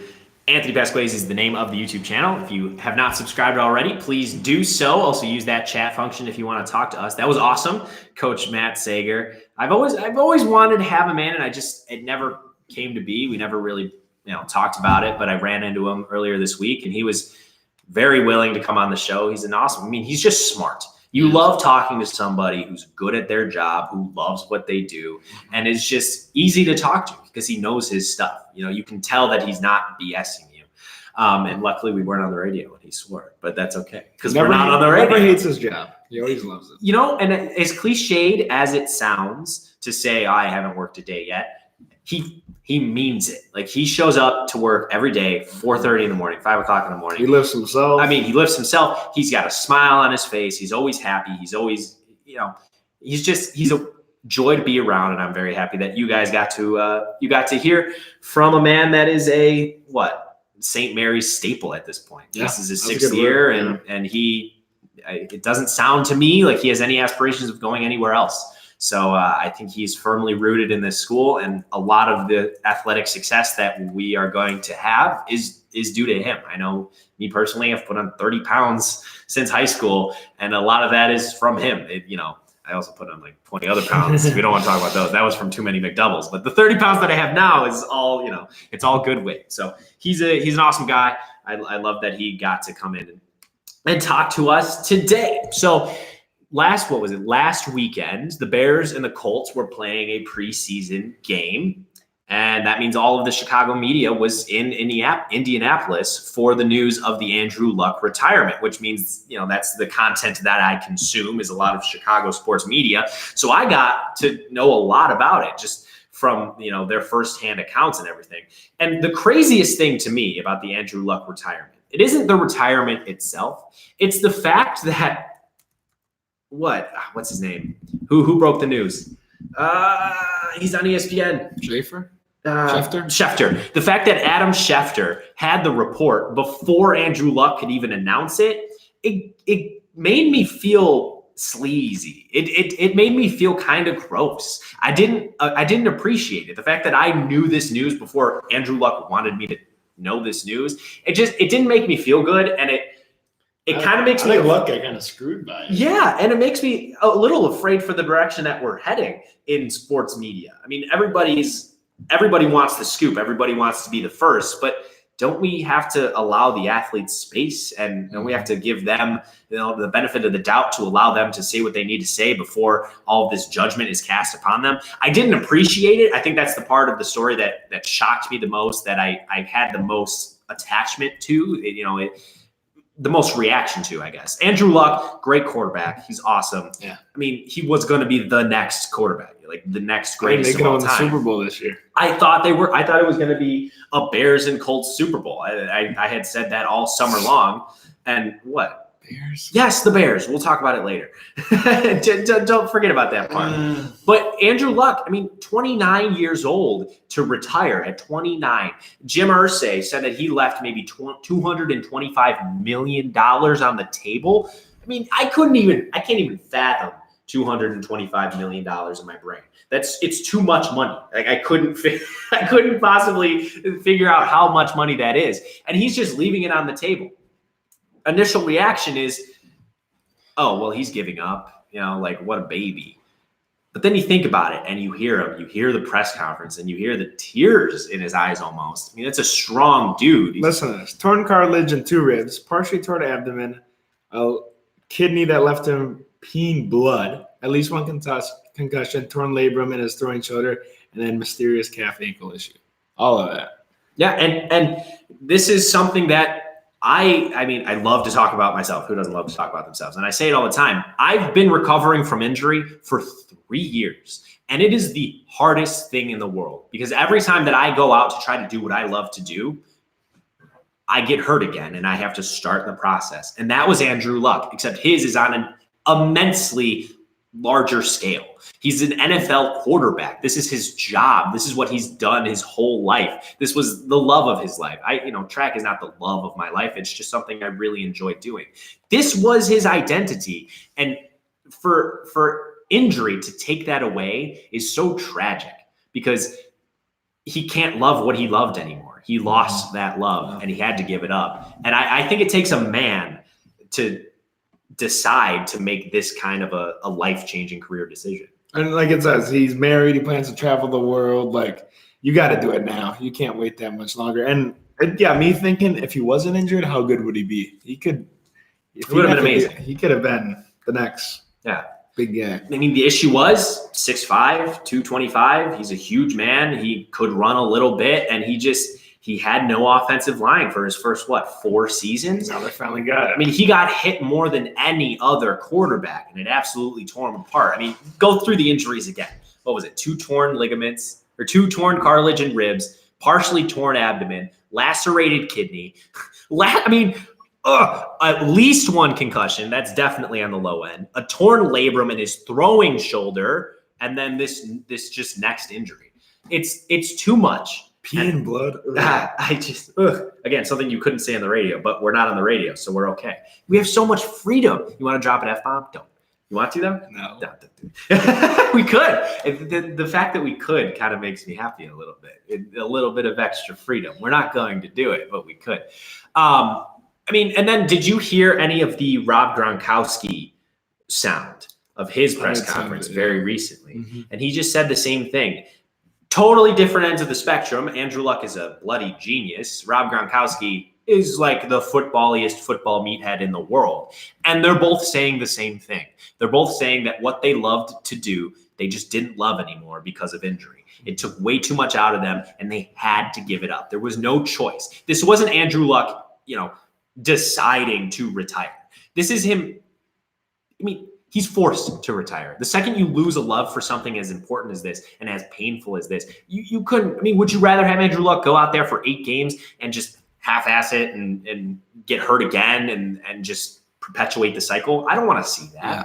I'd rather see a man going out under his own recognizance, retiring, choosing when to go out. It's unfortunate that it happened, but I'm happy it happened the way it did. I hate the fans booed him off the field too. That's terrible. Yeah. That brings up a good point. And I thought about this. I was at Blooming Grounds like 3 days ago, and I thought about it because whatever. And you remember the Kevin Durant injury in Toronto. They all clapped. And they all cheered, and we weren't around to talk about it. But they all cheered and they all clapped. And I actually recorded a little bit of a podcast on YouTube. You can go back and listen to it. It's about my injury with my hamstring, relating it to Kevin Durant's injury. And you can if you want. It's your personal choice. But personally, I can't blame a crowd ever for doing something like that. Because the second one person boos, the next person they didn't know what the reason and was. then the next person boos. And then you get these random people, 10,000 people who are just booing because everybody else is booing. So to call Indianapolis fans classless or to say, oh, you ungrateful, whatever, insert word, is a little uncalled for because you don't know. They don't know. They didn't know the situation. And it's the same thing with the Kevin Durant injury. Sports is unlike anything else, I think, now that we don't live in tribes, in which you are tribal. You have this tribal connection to your team. For me, it's the Cubs. I live and die every day watching the Chicago Cubs. You live and die every day watching what? The Vikings? Is that your biggest team? What's your biggest team? I was at Clemson football. I love them. Okay, so you're doing a lot of living lately, but you follow these guys and you almost treat them like family. So whenever something good happens to them, like Kevin Durant getting hurt, which I guess is a backwards way of looking at something. It's not really something good to happen to the Raptors, but whenever something good happens to them, it doesn't really matter what it is. You're going to cheer for it. Exactly. And then you can take a step back from the tribalism and realize, shouldn't have done that. we probably shouldn't have done that. Or in this case with Indianapolis, if I'm a Colts fan, heck yeah, I'm going to be pretty angry that my franchise quarterback is no longer my franchise quarterback, and Jacoby Brissett is going to be walking. Watch out for him, please. Jacoby Brissett. You know who they should sign? They should sign Jay Cutler. I will die on that hill. They should sign Jay Cutler, $6 million a year, backup quarterback, smoking Jay. It'd be awesome. Brett Favre. Brett Favre. That'd be great. Could you imagine the quarterback room of Jacoby Brissett, Jay Cutler, and Brett Favre? I'd be the biggest Colts fan there is. That'd be pretty awesome. Okay, so we're going to take it to break here. Yael Calderon is a senior on the men's soccer team, and he's a big Dodgers fan. He's going to come and talk to us after the break. He's wanted to come on the Squeeze for a while. He's been a big supporter of it. And so we're going to talk a little bit about him, a little bit about the soccer team, and then a little bit about baseball because he is a very big baseball fan. Thank you for listening. We'll be right back.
You are listening to The Squeeze on YouTube with Anthony Pasquesi and Alec Rude. And sitting next to me is not Alec Rude, but Yael Calderon out of what city in California? I'm from Los Angeles, You California. are from Los Angeles, California? It's kind of like 5 minutes from downtown LA. from Okay, Staples cool. Center, so. So what is that, like 7 hours from Dodger Stadium because of the traffic?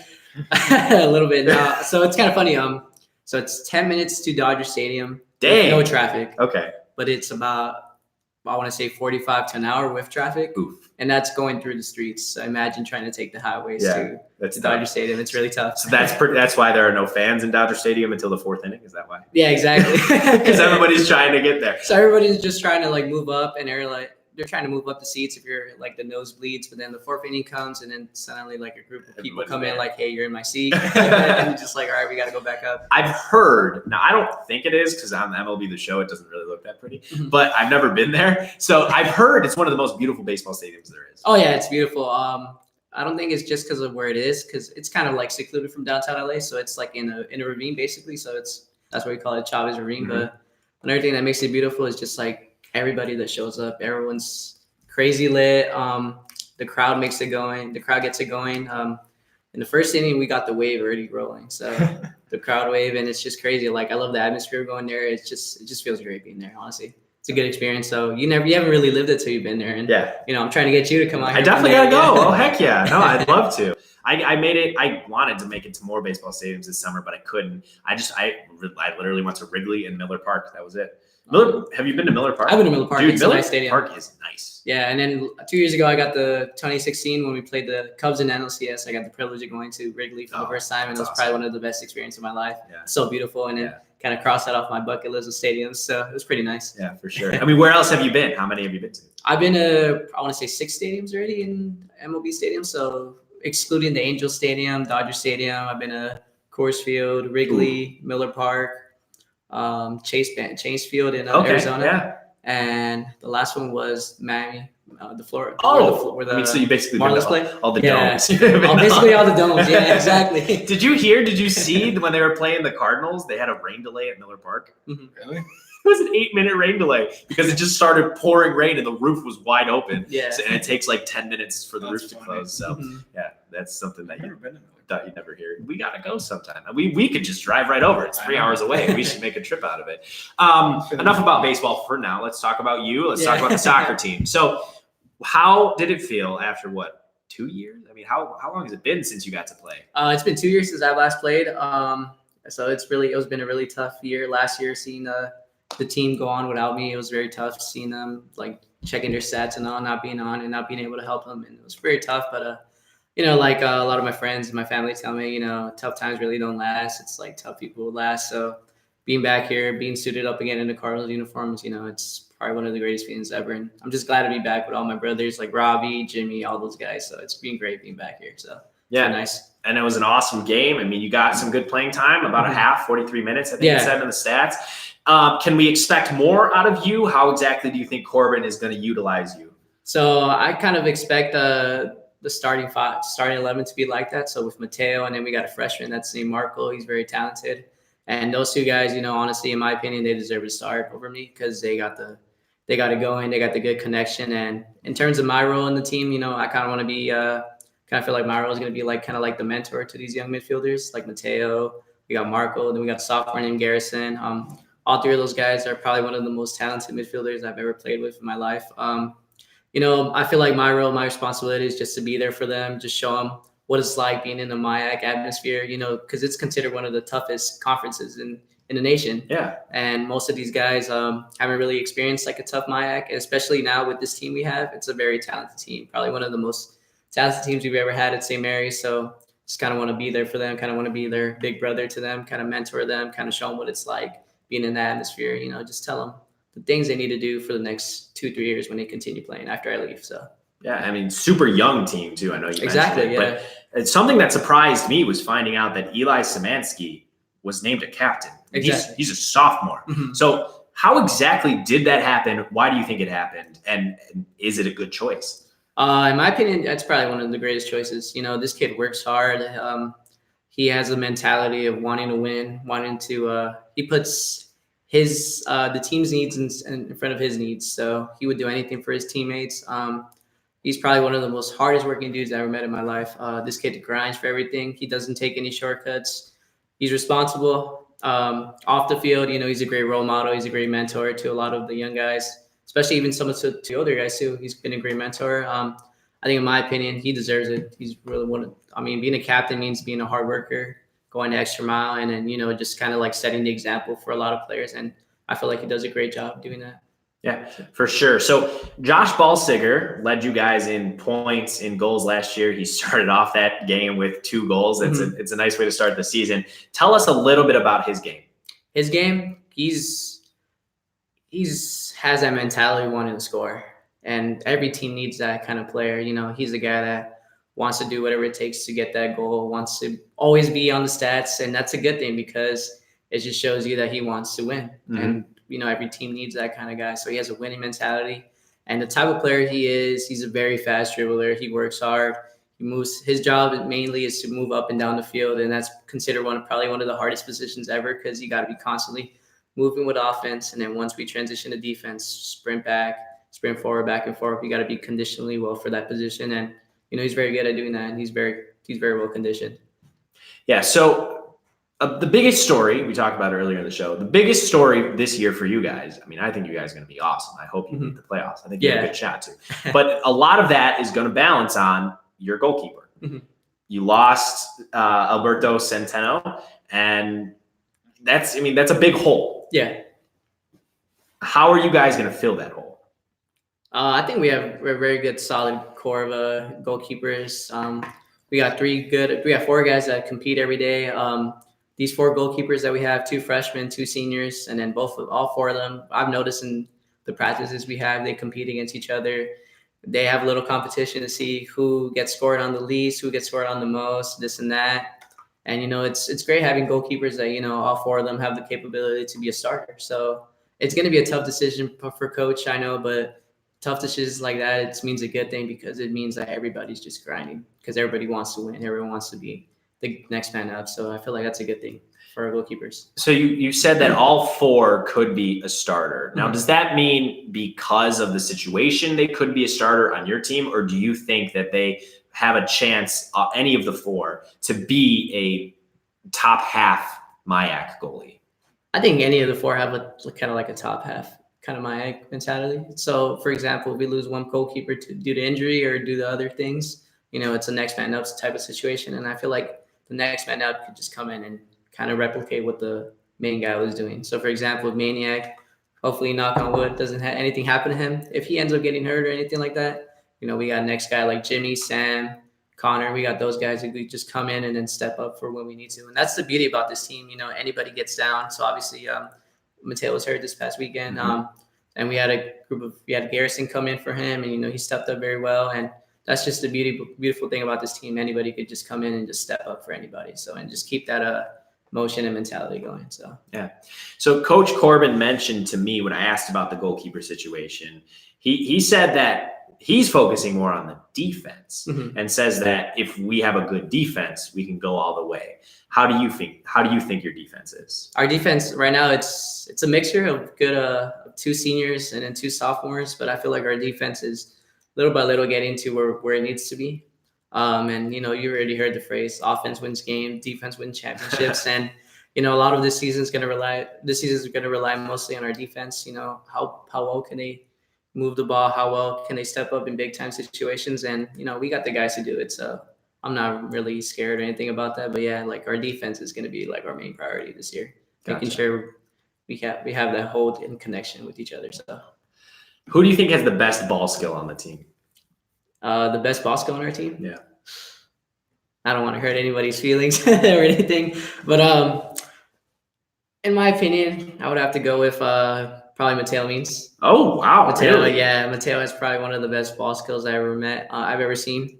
You see how small he is. He's like 5'3", 5'4".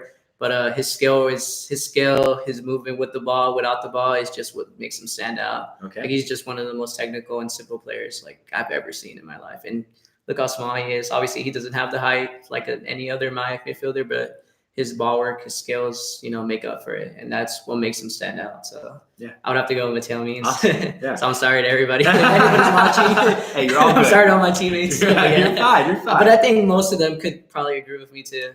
Yeah, I mean, it was tragic to see him down like that, and I hope he's okay. Yeah. I've heard that he's doing well, and it's just a concussion. So yeah, thank God it's a small injury. So we were a little bit worried, obviously.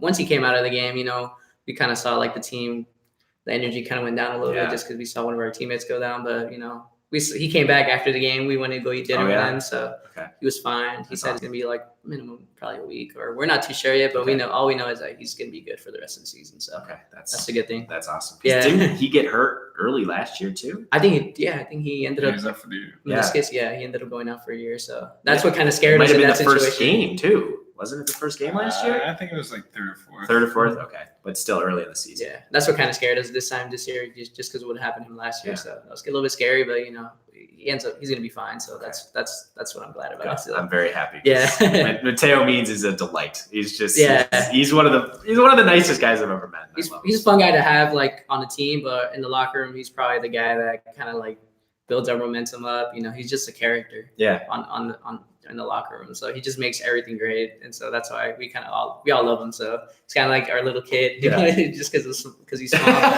Yeah, he's a small kid, but I just think I love about him. He just has a big heart. So yeah. Okay, enough about soccer. Baseball. Dodgers have a plus 200,000 run differential. Exactly. And they're the best team in baseball. And the Cubs, I thought were going to be the best team in baseball, and they haven't been. So I am going to do a little experiment here. Mm-hmm. I'm going to do it with both of you. I'm going to ask you the same question, and then I'm going to answer my question. Describe how this season has gone for you and the Dodgers.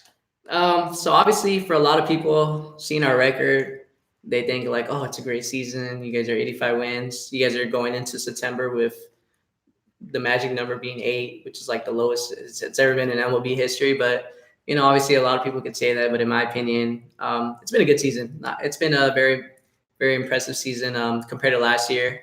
last year we were struggling a lot. You know, obviously we were coming back from like a World Series loss, and especially we were Game 7 against the Astros, and you know, obviously we didn't respond well last season, but this year we responded very well. We, you know, last year, I remember last year around this season, we were fighting for not only a division title, but we were fighting for a wild card spot. And right now we're like 18 games in the division lead. So in my opinion, it's been a very good season. It's been a lot of historic runs, a lot of historic moments. But like I tell you every year, man, none of this matters unless we get it. The playoffs. None of this matters unless we do what we need to do in October, and that's win 11 games. And that's really all that matters to me. But kind of the thing that's been worrying me a little bit is the bullpen, which is I feel like it's everybody's concern around their Literally teams. everybody. Yeah, so the bullpen's been struggling a little bit, but you know, I feel like once October hits, we're gonna get it together, and you know, I pray to God every year that we're gonna win the World Series. So that's all that matters for me. And okay, one word to describe the entire season.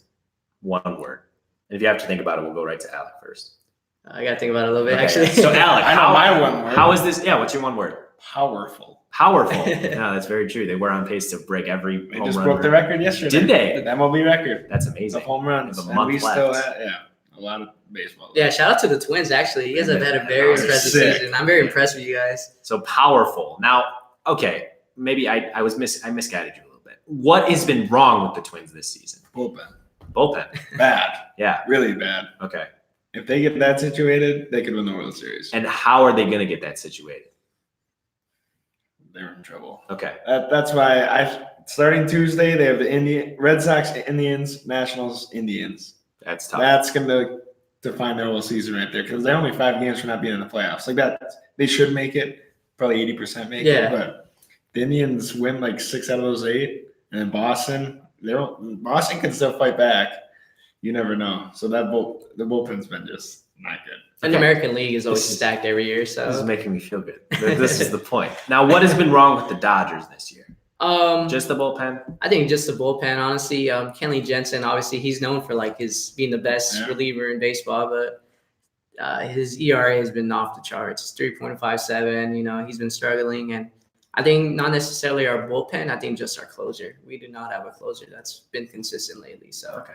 Kenley Jensen's been kind of our problem, but other than that, you know, we got the guys to step up, and I think, yeah. So I'm trying to get a perspective on the Cubs because I'm so close and I have an inability to zoom out because they're my team. You know, like you have an inability to zoom out with the Dodgers. Like you don't know what other people think about the Dodgers really that much. So what have you been hearing about the Cubs? Like storylines, their runs and their ups and downs. Like what have you been hearing about the Cubs? What I've noticed about the Cubs, I've seen that you guys have struggled on the road a lot. Mm-hmm. That's probably one of the main reasons I've seen, just struggling on the road. Craig Kimbrell is not living up to his expectation. Like last year in the World Series, he was just phenomenal. He killed us in the World Series. But I've noticed that your bullpen's been struggling lately, and then I think just hitting wise, you guys have been struggling a little bit. Okay, yeah. yeah. And then obviously the biggest question is on being on the road. Yeah. Like being on the road team, you gotta have a good road record, you know, to show everybody like, hey, we could play outside of our hometown or our home base and all that. But I think basically just like being at home, just the road, being on the road is what's killing you guys a little bit. So. Yeah. And then obviously the main concern is probably being one of the toughest divisions in the MLB. Yeah. Yeah, you got the Cardinals, you got the Brewers, you got the Pirates who are, you know, Were who were good, yeah. The Reds are still good. Mhm. Yeah. And Cincinnati, you know, they're making moves on there, but yeah, being in the toughest division, it's probably been the issue for you guys. Do you have your one word yet? Yeah, one word to describe the Dodgers 2019 season is probably resilience. So I've noticed that whenever one man goes down, we got another guy to step up. Okay. So Rich Hill went down, and then we called up two rookies, Dustin May and Tony Gosselin. Dustin May. Dustin May is, I call him the Josh Hader of the Dodgers. Because The ginger Josh the Hader. ginger Josh Hader, and his hair got him flowing. But I would say resilience. You know, we got guys to step up. Obviously, we got this new guy from Seattle. His name's Chris Negro. No one's ever heard about him, but then since he came to the Dodgers, he's been averaging like a 2.9 batting average, 2.9 batting average, and compared to when he was in Seattle, he had like a 1.98. So I think it's just the beauty about the Dodgers. Anybody could just come in wearing that Dodger gear and they could just lights out. That used to be the Cubs. In 2016, that was the Cubs. My one word for the Chicago Cubs in 2019 has simply been confusing. I mean, they have been absolutely confusing. They've gone on multiple stretches of 5+ wins in a row. They've gone on multiple stretches of 5+ losses in a row. They've gotten all the way up to a 3-game division lead, and now they've fallen 2.5 games back. They have never found a groove. Normally in baseball, you go through a rough patch. You go through like a really awesome patch, and then you find a groove and you settle on like what your season is going to be. Yeah. So it's like 4 games in a row win and probably 1 loss. Yeah. And go back to it. And I guess what their normal has been that I just don't want to admit is their normal has been 500. They're a 500 baseball team. Yeah. I mean, and it's so confusing to me because you look at the names on that roster and you say to yourself, how? Yeah. This doesn't make sense. How are you guys a 500 baseball team? You have 5 starters that you have one of the best rotations in Major League Baseball. Exactly. On paper. You have one of the best lineups in Major League Baseball. You arguably have the best second baseman. The shortstop, Javier Baez. Shortstop, second baseman, yeah. You do. I mean, you have one of the best third basemen in the league. You have Nicholas Castellanos, who's absolutely torching everything. You have Jason Hayward, one of the best, defensive outfielders in the game. You have Wilson Contreras, who's been hurt recently, but he's the best offensive catcher of the last 15 years. And they're just confusing. You don't know what is going on. You don't know what's wrong. You don't know why they can't stay healthy. You don't know why they can't hit. You don't know why they can't pitch.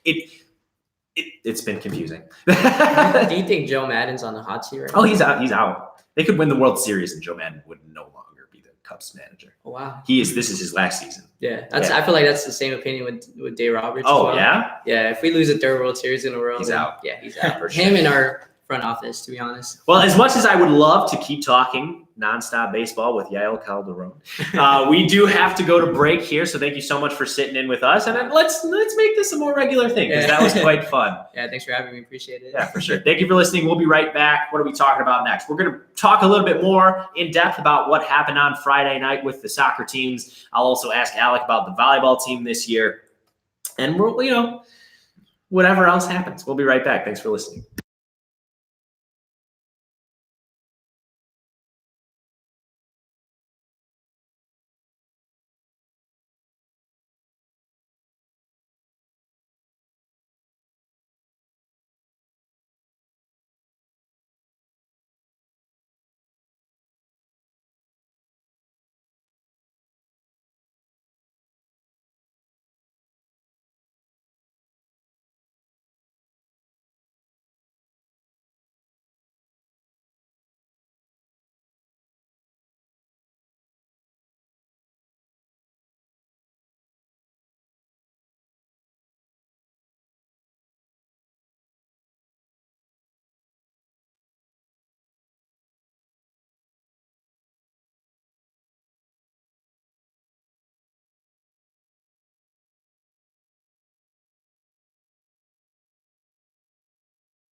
You are listening to The Squeeze. You're actually watching The Squeeze. Man, this is just 100% different. If you're just tuning into The Squeeze, you're noticing that we're in a very different situation. We're in the 4th floor of St. Mary's Hall, and we are no longer broadcasting over the 2 frequencies in Winona, at least for the moment. We're just simply a YouTube live stream show. So we're blazing a new trail in sports broadcasting and in sports media, but we're loving it. We're having fun, and This could go viral. Like this could go on viral. YouTube. It could. I mean, we're a YouTubers. All now. you need is YouTube. We're not even radio broadcasters anymore. We're just simply YouTubers. So We're vloggers. We're vloggers. We should start rolling on that because we live together. I'm not a fan of vlogging. Yeah, so we do live together, and something that has been an ongoing bit over the last year and a half of the Squeeze with Anthony Pasquesi and Alec Root is that I don't know anything about tennis. Anthony hates tennis. I don't like tennis. I hate tennis. I hate anyone who plays tennis. They're all losers. They're not athletes, and it might be one of the stupidest games in the world. That was all jokes. I'm just kidding. But No, he actually hates. Alec Root, I do hate tennis. Alec Root is a tennis player, and he loves tennis. So is Brandon Carilla, who is our roommate.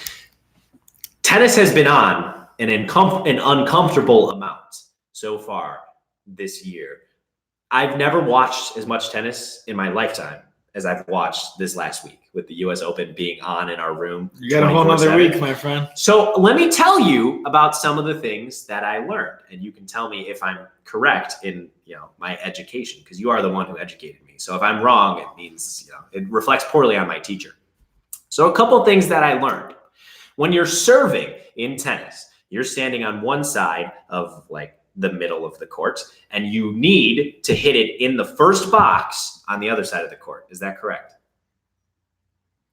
Wait, diagonal. Yeah. Should we do this? Should we do this? We are a YouTube live show. So if you're doing tennis, you see the court, here's the net, and then you have like this line, Yeah, you serve it from here to here.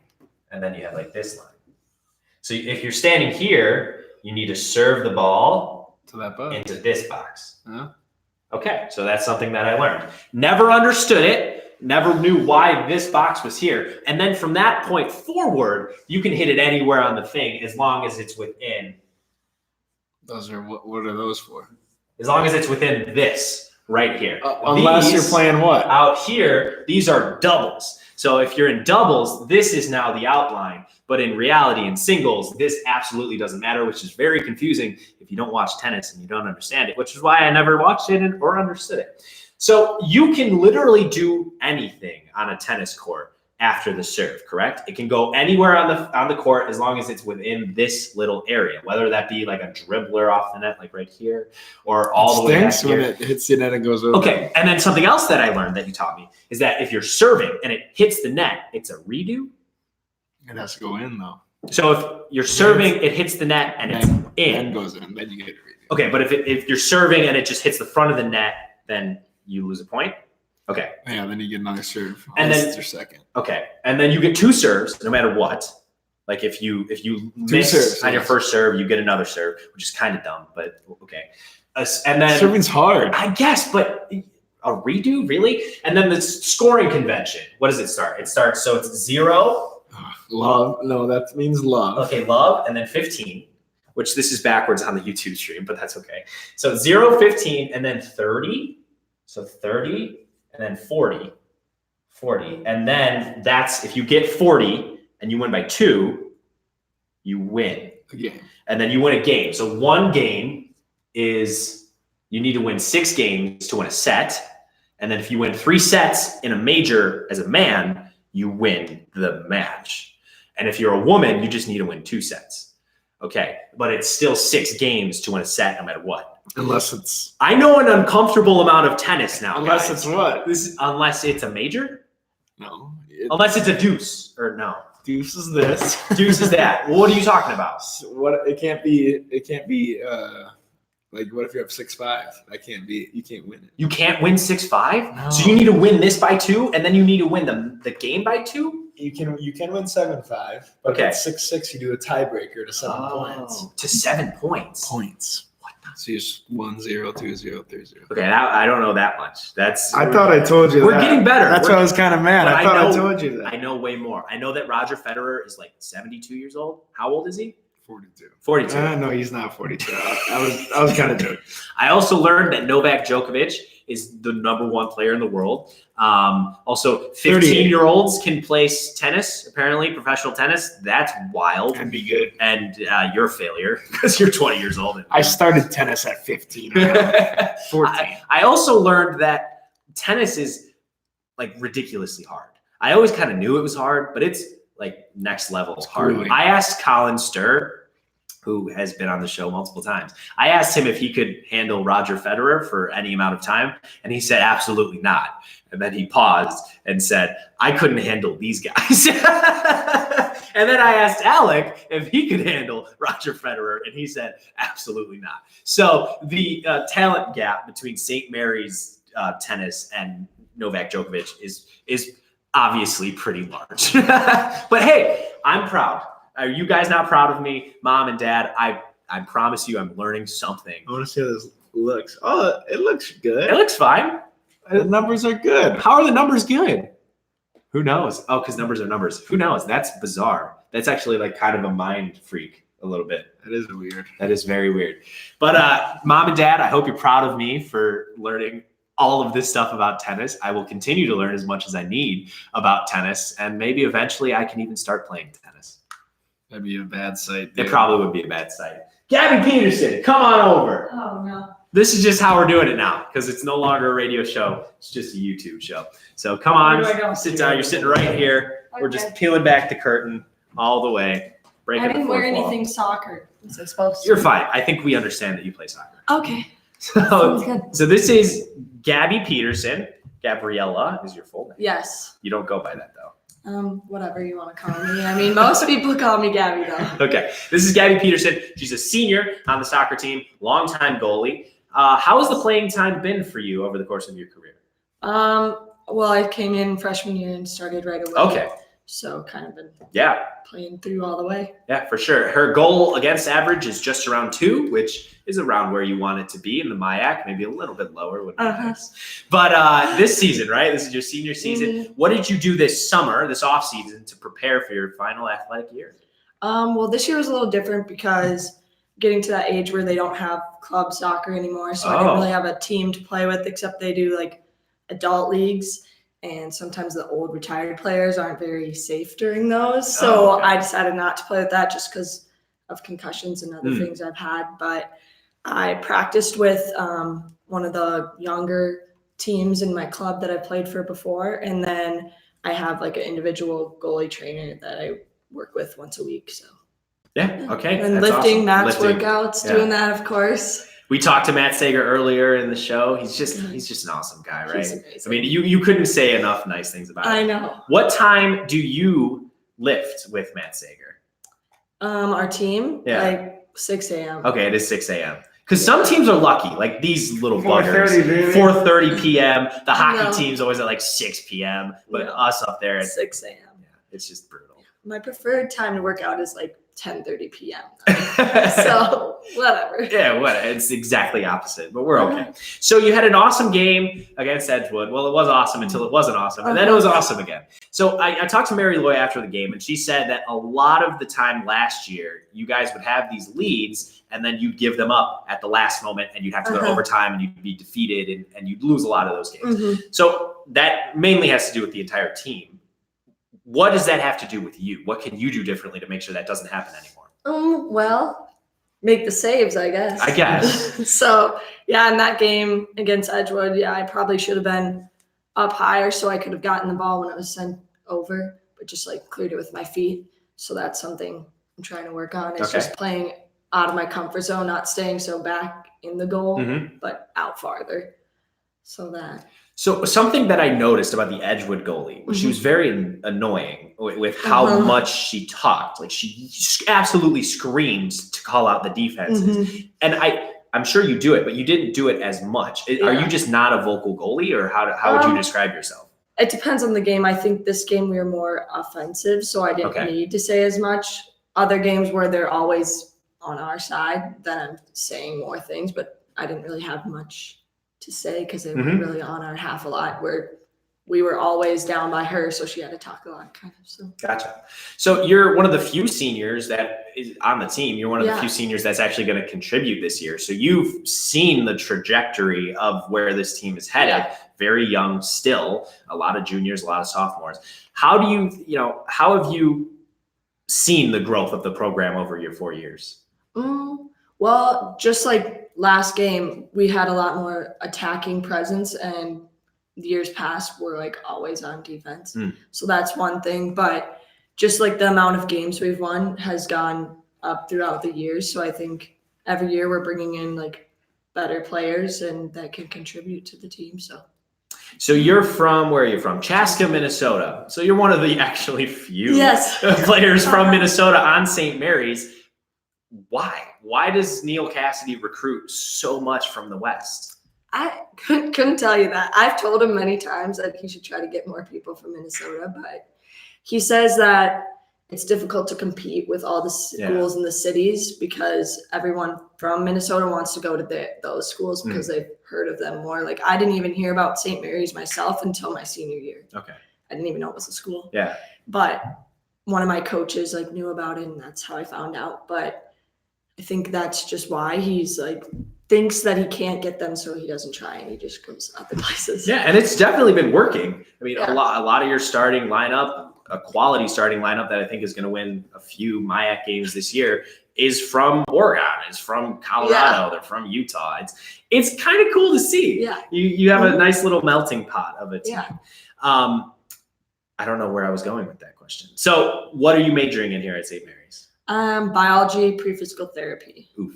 So you're smart, is what you're telling me. Sure. Why in the world were you in a sports management class with me last year? Oh, because I'm sports business minor. Oh, okay, sports business minor as well. Because my plan is to one day open my own physical therapy business. Oh, cool. So I wanted to have a little bit of business background to start that off. Awesome. So senior, and I know you might not want to start thinking about it, Uh-huh. but what are you thinking is gonna be in your very near future after you graduate? Well, I'm actually applying to grad school for physical Oh, okay. therapy. So that's 3-year program. So more school is what my future Great. is. I'm So, sure you're so happy about that. Yeah. Where are you applying to? A lot of schools. Like Okay. I think my list is like 15 schools, but mainly around the Midwest area. I have a few like random ones, like one in Oregon and one in South Carolina, but just for random things, but mainly Midwest. Okay. And were you? So I played soccer in grade school. I was pretty good. I mean, don't get me wrong, I was pretty good. But I was always a goalie because I couldn't actually play soccer. What led you to become a goalie?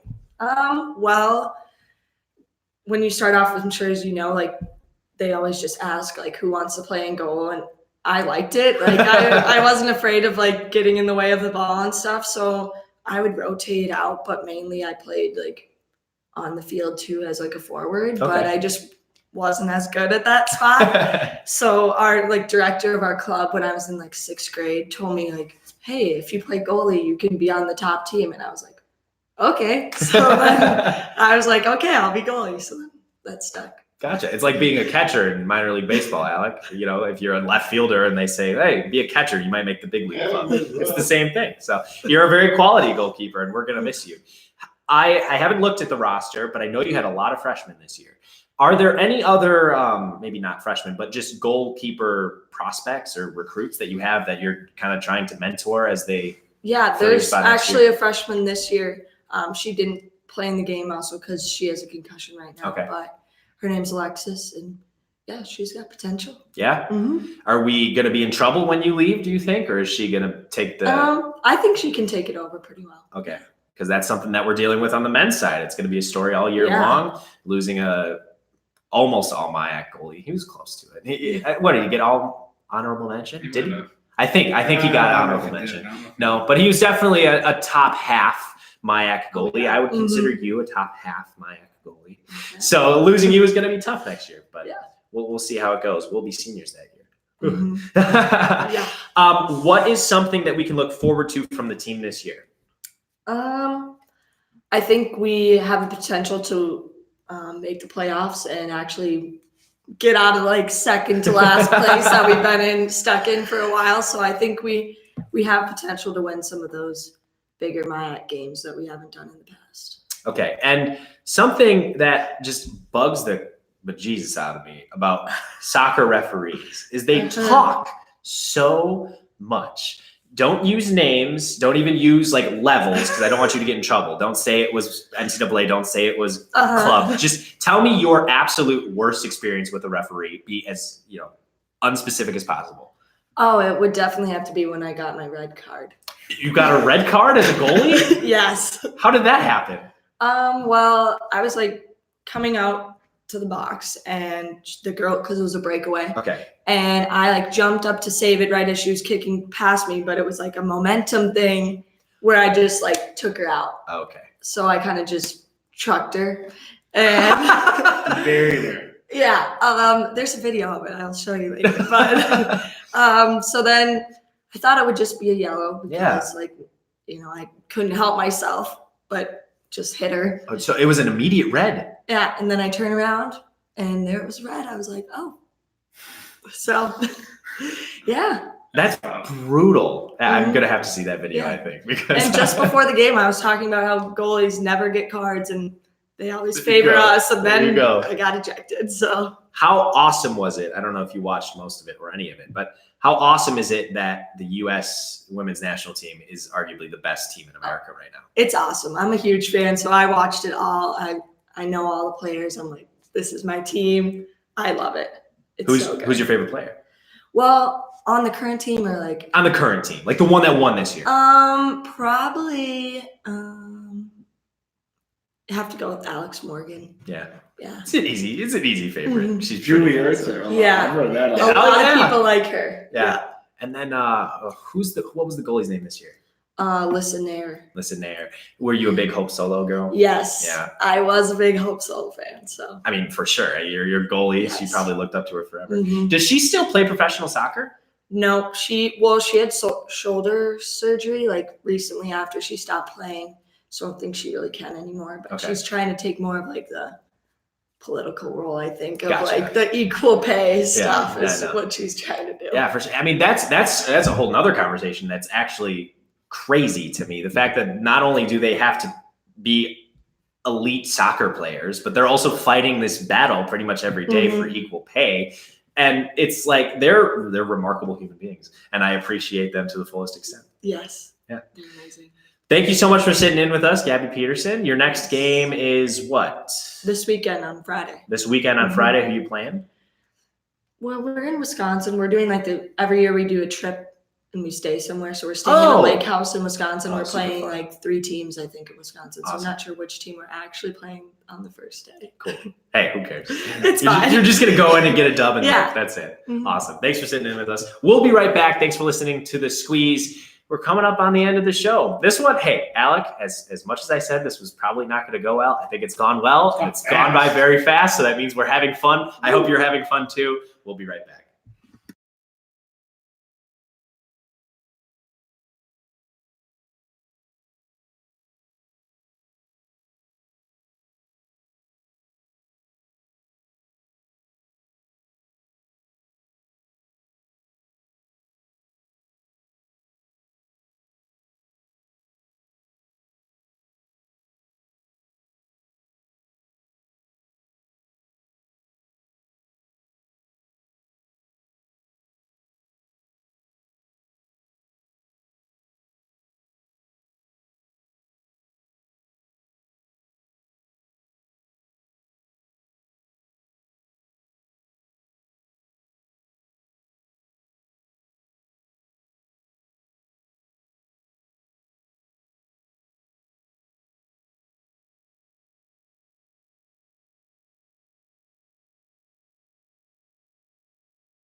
You're listening to The Squeeze with Anthony Pasquazi and Alec Rude, and we just discovered something that on my camera, this is the right way and this is the wrong way. But on your stream, this is the wrong way and this is the right way. So we will be better next time. We were so confused because right now on my YouTube live stream, we should just write it normal now. yeah, because we don't know. Thank you, Colin Sterr, for the the compliment. It was very enlightening. If you ever have any questions about tennis, I am absolutely your man. And Tim Rude, who I finally met and was awesome to meet, gave him a t-shirt and everything. That's Alec Rude's father for the uninitiated. I think we are going to spend some time, and I am going to teach Alec a little bit about track and field. And then next Sunday, I'm not a big fan of track and field. well, I hate tennis, so it'll work. And the next Sunday, he'll tell us about track and field. All the rules about all the relays and all the little triangles. That's too much. Dude. Long jump. I could teach you like about how to mark it. That's too much. No, yeah, we'll figure it out because I am a tennis expert. I'm going to make you a track and field You didn't expert. even know what a tiebreaker was. And how embarrassing is it that this has been backwards the whole time and not a single person has said anything? I mean, we knew it was backwards in person. It's definitely backwards because we did it on purpose. Yeah, that was good writing. It took me a while. It took us a while. You could see it. That might be the highlight of the show. I'm not sure what that says about the show, but we will march on. Okay, around the MIAC, something that I discovered earlier with the research, not a single MIAC team on the men's side lost a game this weekend. They are a combined what? Probably, so that's 10, 11. They tied. They're 9-0-2 right now. The MIAC as a conference is 9-0-2. I get it. They're playing bottom feeders. Little sisters of the playing, poor. they're playing the Marians of the world. They're playing I get that. But still, the fact that we're in a conference that has that quality of team up and down and has people underneath us. I mean, what if we were in the UMAC? Then we are the little sisters of the poor. We are the bottom feeders. So it's really refreshing sometimes to see just how good of a conference that we are lucky enough to compete in as being college athletes. And oh, look at that, St. Thomas. I'm just wondering who's all I had ranked for the MIAC team. This is how big of a story this was. I talked to 5 separate people, 5 separate conversations, different walks of life this summer. I had 5 different conversations about St. Thomas. How remarkable is that? Down all the way in Chicagoland. It was on Scott Van Pelt. It was. And we talked about St. Thomas and how everybody has their opinion. And I think most of the people disagree with me. I think you disagree with me. I think this is the best move that the MIAC could have possibly made. You don't agree, and I get that. And part of the issue is for me is that the well has been poisoned a bit because it's just because it's in your sport.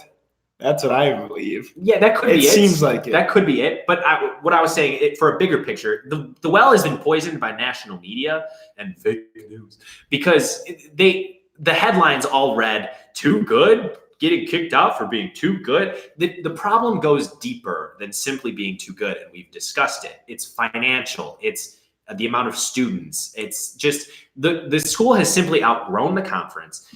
In my mind, it is a great move for every other team in the conference. It might not be a great move for the conference as an entity. The MIAC is most assuredly going to suffer on a national scale. It is. We still have quality teams, but we're losing our best team. So obviously the MIAC is going to lose a little bit of clout. But as a whole, St. Mary's, this is an amazing move for St. Mary's. This is an amazing move for St. Ben's and Hamlin and Carleton and all the middling schools, McAllister. I think as a St. Mary's student, you should also be pretty happy that this is what happened. I totally disagree. I think it's gonna change, and you know what's next? St. John's will be the next out. I guarantee it. Now that's just a slippery. I don't everyone think it is looks a slippery bad. slope. This doesn't look good. But you say that St. Thomas is 2,000 students larger than St. John's. That's not their own fault though that they built. Yeah, it is. Built that. They outgrew their athletic conference. It's not that big of a deal. There wasn't a requirement. This happens all of the time. Teams have to move. You don't conferences. kick out all the time. No, you don't. Look it up. Now, okay. You do not get normally. kicked Okay, out. that's This is incorrect. terrible. You for don't St. get kicked out, Thomas. but normally you move, you grow, you want to get better. It's great for St. Thomas to now be they're a going to Division get II killed. school. They're not going to do well. Yeah, they're not going to do well yet, but then they'll grow and they'll be fine. I don't think they will. They're going to be give it 5 years, and they will be a perennial powerhouse in at least track and field. Track and field, being that serious, is not a top 5 sport for stuff. Tennis is No, I know. sports that matter, like big time to the NCAA. Track and field is, Oh no, and tennis are down here. obviously, but that's what I'm saying. Football, St. Thomas is going to get buried. Well, who cares? What do you mean? Who cares? We don't. When I go on NCAA.com and look at rankings, I don't look up tennis and track and field rankings. I don't do that. I don't. I look at football. I look at baseball. I look at hockey. I look at the big time sports. I guess I don't care St. about. Thomas didn't even make the playoffs for baseball, or maybe they did. They didn't. No, We clinched it over them. football, they got third. Yeah.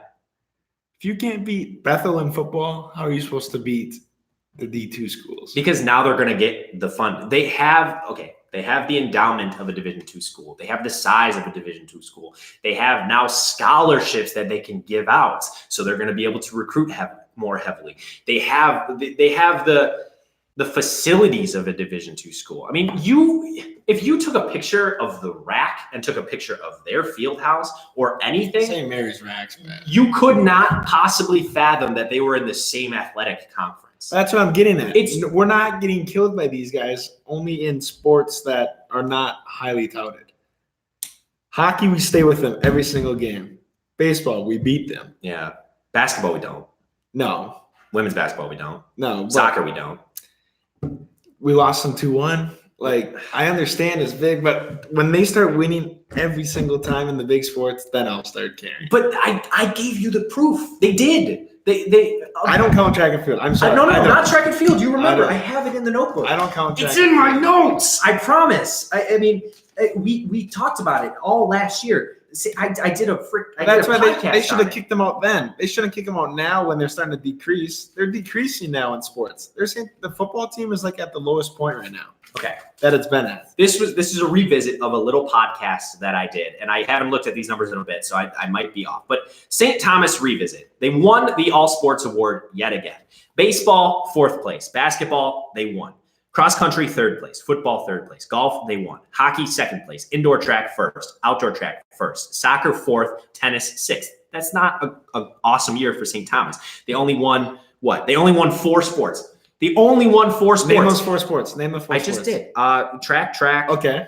golf, and Okay. basketball. Gustavus. That's one important sport in the MIAC. Yeah, and It is. That's one. Okay, just let me continue. Gustavus won 4, St. John's won 2, Carleton won 2, Augsburg won 1, Hamlin won 1. Okay, now let's go on the women's side. The women's side's it's nuts. Basketball, they won. 2nd place in cross country, 8th in golf. Hockey, they won. Indoor track, they won. Outdoor track, they won. Soccer, they won. Softball, they won. Tennis, they were in 4th. Volleyball, they were in 3rd. They won 6. That's more in the women's. They won 6 of the sports.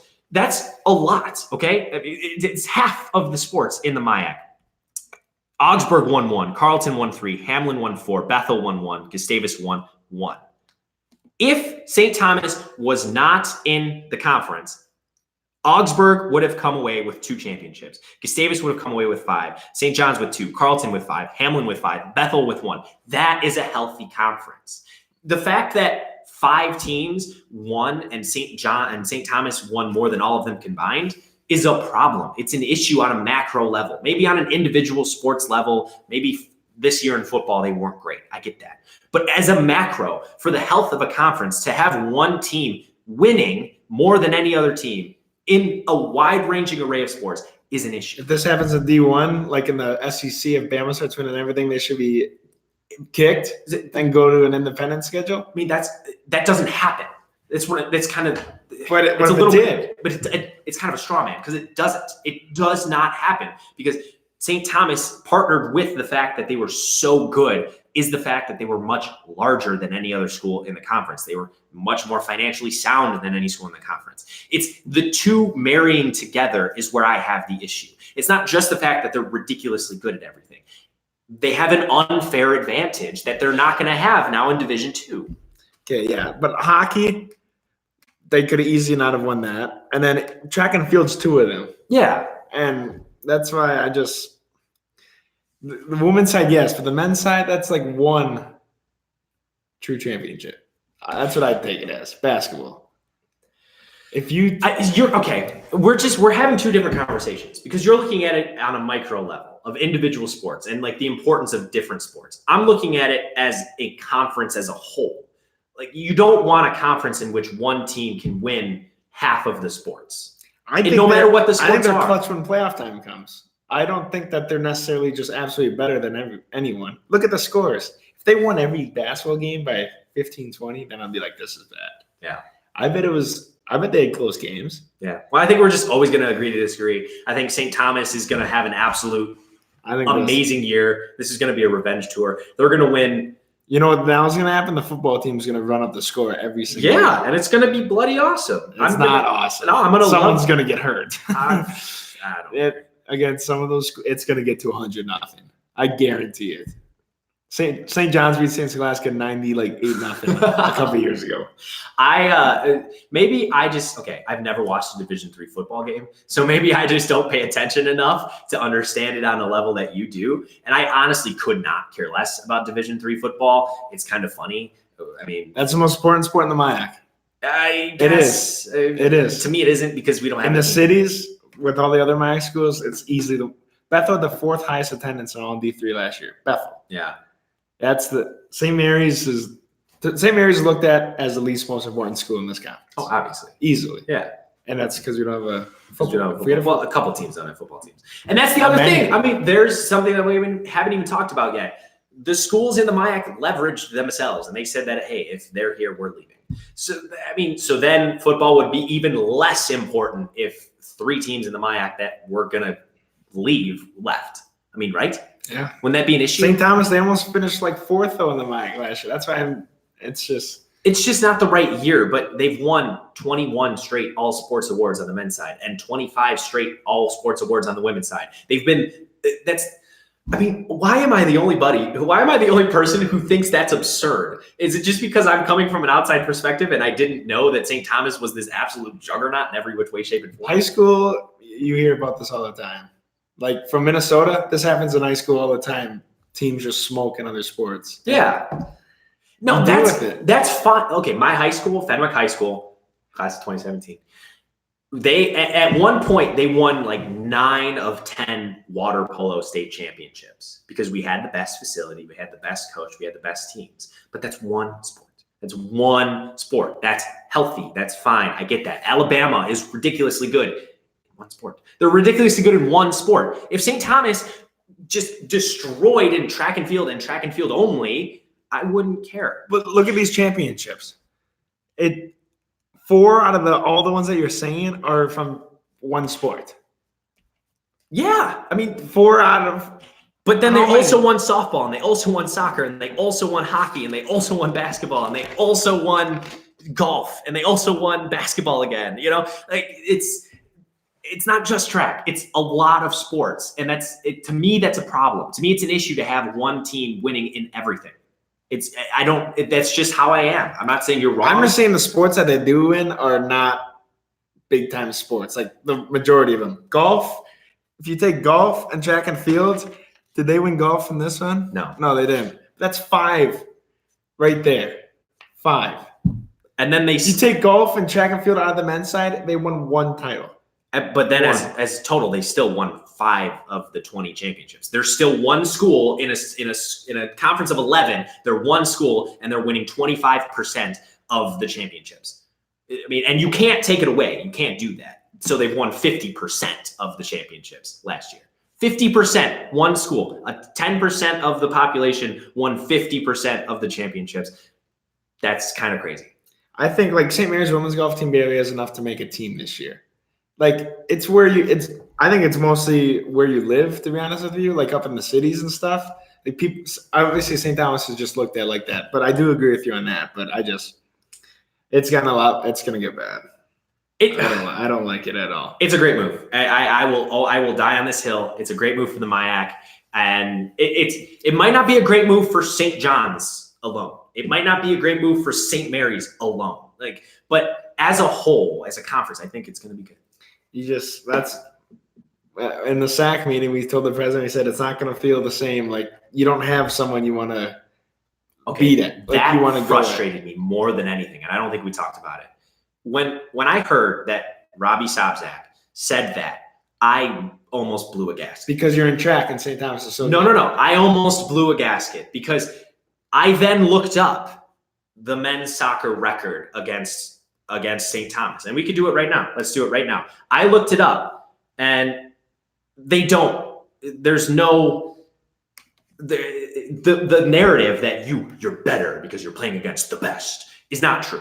They're 8-24-2 against St. Thomas. Yeah, look at that. They've lost their last 10, they're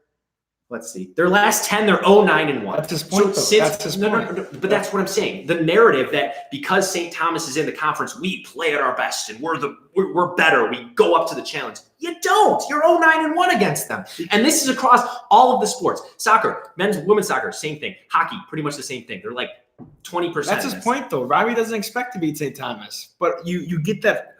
They just did a story on a football team. They're playing Alabama. That was the most game they're pumped up for the whole year. And they're a crappy FCS school. What was your favorite game of the year? Alabama. We lost 62-0. But you know what? We went against that team, and we're not going to back down from it. Like when someone beats St. Thomas or upsets them in the playoffs, why? That's a cool sports moment. Now when we get into the MIAC playoffs, anyone can win it. That's a good And I don't like that. That's I don't good. like that. That's a good thing. When you get in the college football playoff, do you just want 4 teams that are equal? You don't want Alabama or Clemson in it? No, you want Alabama or Clemson in it so you can beat, and it could be like an upset story so you have someone to hate. You don't just want 4 teams. I don't know. That argument right there, I mean, I can say this now because we're not on the radio. It freaking pissed me off. The fact that Robbie Sobczak sat there and said that we are better when we play St. Thomas. You're not, because since you've been here, you haven't even been close. You haven't won a game. I think you tied last year. So that argument was very. I think I'm in SAC now because of that. Because I don't want to voice. I think I like think, your take. I think you're being a sore loser. You're tired of losing to the same team. It's going to happen. Hockey, we lose to the same team every year because they're better than us. Exactly. They're So better don't than kick them out. But because it's an unfair advantage. They've been given steroids and the rest of the conference hasn't, not literally, figuratively. They have more money than we do. They have better facilities than we do. I mean, it's such a frustrating conversation because I feel like I'm the only one on my side. Alabama has more money than the lower college football teams. Yeah, and they win, but they win in one sport. It's apples and oranges. You can't compare Division I football to Division III MIAC. But if St. Mary's soccer would lose every game to St. Thomas 5-0, 4-0, then I would start agreeing with you. But when they lose 2-1 and they lose an OT and they tie them, read off the scores. 2-0. Okay, so here 2-0, 2-1, 0-2, Here- 1-1. 1, 2. That's the past 4 scores. 5, 6, It's 7, 2-0. 8, 9, 10. They've lost 10. They've lost 9 of their last 10. Their last win was in 2008. It was 1-0. The win before that was 2002. It was 2-0. Then actually for 5 years in a row, they had a 5-year win streak. 2000, 1999, 1998, 1997, 1996. I bet these stats are just like another team in the MIAC conference. It's not because it's St. Thomas. It's because men's soccer does not win many conference games. Okay, but It doesn't. They don't. They I- win a couple every year. So I guarantee if you go on Carleton, this is going to say the exact same thing. let's do it.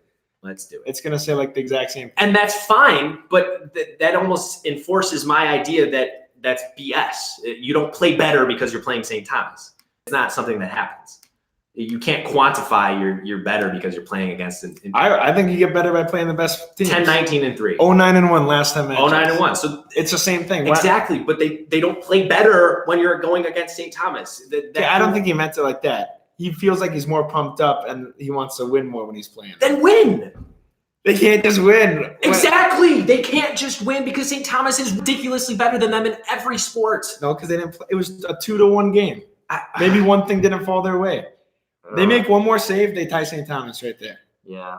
They make one more save. That's it. I don't know. This frustrates me beyond all because Tim Rude, it's always fun to have a villain. Thank you. No, it is. And now the villain is just going to be different. But when the villain wins as much as this villain is winning, you don't want to watch the television show anymore. If you're only watching Marvel movies and the villain wins every single time, I don't want to watch Marvel movies anymore. I want the good guys to win for once. Especially if you are a good guy, if you're associated with the good guys, and you're only seeing yourself lose over and over and over. I just think this all sports thing that they win, that you shouldn't have to intake every single sport in this conference, because every single sport cannot compare to another sport. Golf, the women's golf team has 5 players. Yeah. If 2 of them get hurt, they're not even eligible. I mean, that's serious. And that's fine. I'm not saying tennis. We had some academic issues last year. We were maybe not even going to be eligible. Mhm.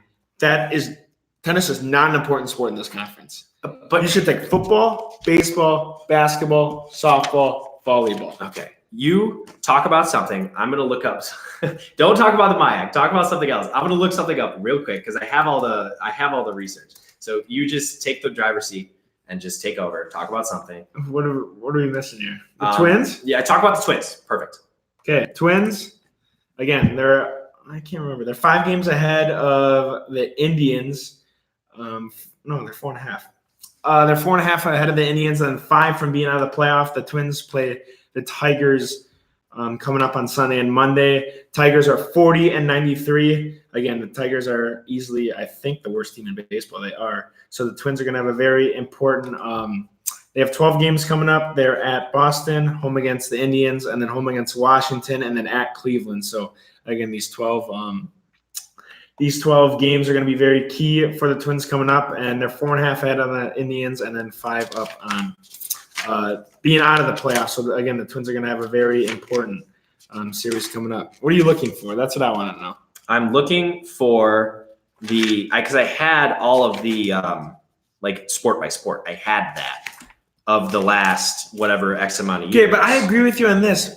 They should have done it back like 10 years ago. That's when I think they should have kicked them out. Not now when the teams are actually starting to compete with them. But it was one season. It was one season of them actually competing with them. Like football and baseball, when's the last time they won the MIAC championship? I don't have it off the top It's of my going to head, be like, but it was like 4 or 5 years ago. St. John's and Bethel football is better than them. Yeah, that's fine. Baseball, there's 6 teams better than them right now. Hockey, Augsburg's better than them every single year. Volleyball, St. Ben's was number 1 in the preseason poll. Yeah. I agree with you. It could have happened so much longer ago, and now they're thinking about it. Well, it's done now. I think it's stupid. That they could have done it a long time ago. That's why I think it's bad for St. Thomas. They have not, like they did win the All Sports Award, yes, but they're important sports. Besides basketball, Which is a pretty important sport. yes, girls hockey And should softball, let's go for equality. Softball and Yes. baseball are the same thing. They won softball. girls hockey should have not have won the conference last year. That they did. They shouldn't have though. Hamlin came in second. Like Hamlin was easily the best team all year. Yeah, because they had a bunch of St. Thomas players. Who, Hamlin? Didn't Hamlin have a bunch of St. Thomas They might players? Because didn't they have like a recruiting thing that? St. Thomas got some. Yeah, I think so. So Hamlin had a bunch of St. Thomas players, which St. is why Thomas, they were better than St. Thomas. They got a lot of. It's the only way to beat him is to literally join him. Yeah, baseball 4th place, basketball 1st place, cross country 3rd. Okay, not cross country. Football 3rd, hockey 2nd. I mean, it's kind of absurd to me. And that's the problem. It's absurd to me that we're arguing these semantic things like, oh, they only came in 2nd place or Yeah. they only came in 3rd place. But they've done it for so long. They've been, maybe you don't want to say number 1, but they've been top 3 for so long in so many different sports that it has limited the opportunity of other schools to step in and be a Gustavus. There aren't that many in the MIAC of like one school that's good at one thing. That's a normal, typical thing for an athletic conference to have one school that's just banger at one sport and one sport only. I mean, Gustavus at tennis. Gustavus at tennis, exactly. But like, what if this now leads to St. Mary's? Okay, hypothetical, a little bit ahead of myself. But what if this now leads to St. Mary's being the best basketball school in the MIAC for the next 10 years because St. Thomas is gone? Because that albatross of a ridiculously over financed program is gone. It's gone. So there's going to be a vacuum effect, and some team is going to step up in every different sport. I think it's going to be great. I think it's going to be exciting. This is an awesome story for this year for us to talk about all year long, because they're going to be amazing and they're going to win everything. They might win 15 of the 20 sports. Who knows? They're going to be very angry.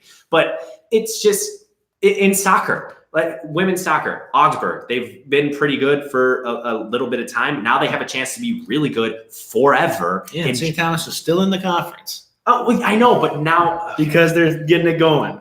That's why I hate that it's happening now. It's stupid that it's happening now. Okay, we're just arguing different things. I think it's fine that it happened now. I think it's fine that it happened all the time. Janine Pasquazi, great show. Thank you so much. Tim Rude, it's always fun to have a villain in sports that typically involves the better team players. And yes, the biggest cognitive dissonance that I have with this entire thing, it's not just the fact that they're good. It's not just that. It's not only the fact that they're better than everybody else. If you want to look at it that way, you're not looking at the whole picture. And it's very easy to say, oh, you're taking your ball and you're running away. It's not just that. It's not just that they have better players and that they have better coaches. They literally, physically, tangibly have an advantage that no other school has, that no other school can even come close to. And that tangible advantage is moolah, greenbacks, money. That's what it is. That's why it bugs me so much, because it is unfair that they have that much more resources, that many more resources than we do, and they're way better than us at sports. Well, it's both of them together. They were one of the creators of the MIAC. That's what I hate most. Yeah. You don't start as one of the teams where you start to get this conference going, and then you've done a good job of getting all these resources and then getting kicked out. If they were just in the MIAC for like way behind, then I wouldn't care as much. But they were one of the creators. Like it's not gonna feel the same for me. It isn't, and that's because you're a Minnesotan and you have probably loved this conference for a really long time. I'm an outsider, and like I said, Minnesotans are absolute. If you look on Twitter, I've maybe seen 2 nice posts about this happening, and thousands of Minnesotans absolutely hate this. They said, I'm not going to go watch any more MIAC. I'm not going to respect this. I'm not going to do anything. I mean, that's Twitter. That's not, I don't know. Dude. That's not true. They're not going to boycott the MIAC. That just won't happen. They might do it for this year. They might do it for next year, but they're going to come back eventually. It's a change that needed to happen. So I'm trying to think of a perfect metaphor, and it's hard to do a perfect metaphor for anything. But I just want to, and I'll come back with it next week. I'll think of a metaphor, and it's going to be really good. It's going to be really sound. But I just want you to. You know what's really hurt is the Tommy Johnny football game. Yeah, but they can still play that. It's not going to be the same, dude. That was for the conference title. It's not going to be the same. And that's the MIAC's biggest game right there, easily. Yeah. In anything is the Tommy Johnny game. It was on College Game Day. I know. That's pretty cool. There needs to be. I think we talked about this. Before kicking them out or anything, or any of this should have happened, there should have been defined terms for the amount of resources that you can allocate to an athletic program, like a salary cap. Or that's why in the NBA, you might have the Golden State Warriors win for 3 straight years and then never win again for 15, because there are salary caps, there are ebbs and flows. And sometimes you put together a really good use of all of your resources, and sometimes you don't. That's just how sport works. That's how normal, typical conferences work. There are ebbs and flows. There are programs that do really well for a really long time, and then there are programs, they fall off. And there are just ebbs. In this conference, there wasn't that, because there was no check on the amount of money that St. Thomas could spend on their athletic program. There was no check on the amount of students that are allowed in a MIAC conference school. They have double the amount of students as the next largest school. That's ridiculous. There should have been a cap on it well before this got out of hand. But the fact is, it is now out of hand. And you had to solve the problem. You had to figure it out. And I think they did. I don't know. I think this hurts. Like every sport, I look at the NCAA tournament. Like I know we're talking about different things, but like during the NCAA tournament, like seeing how some schools like do for the MIAC, like we're a good conference. We don't really compete for any like national titles. Yeah, I don't think like in the big sports. Mm-hmm. And like besides St. John's football, dude, I don't I think this like hurts Nash again for the MIAC as a whole. It might be better, but then looked at it like on the outside, I think it just I don't know who's gonna. Obviously, St. Thomas is good, but I think that hurts kind of there too, like competing for like national titles and stuff. And I guess honestly, that will be a problem, but I don't think it matters because of what you preceded that with. Is that we already didn't compete on a national level for most major sports. So, But St. Thomas, they got to the NCAA quarterfinals in some sports and stuff.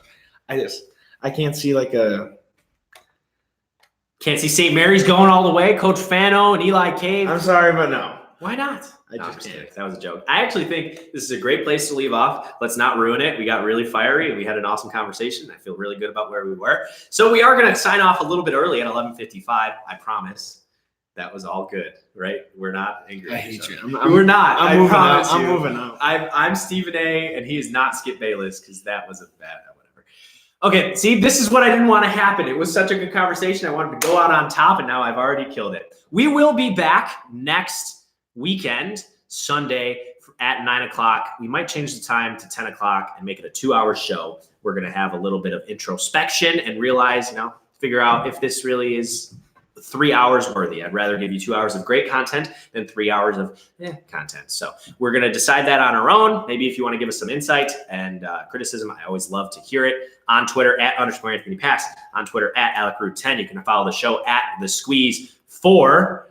We'll be back next week. And if you really want to talk about St. Thomas, that would be a great place to do it because I think this is going to be a topic all year long. And I'm happy that I can't wait till the football team wins 150 to nothing. I also can't. I'm very excited for the Tommy Revenge Tour. Thank you so much for listening. We'll be back next week. That was a good end.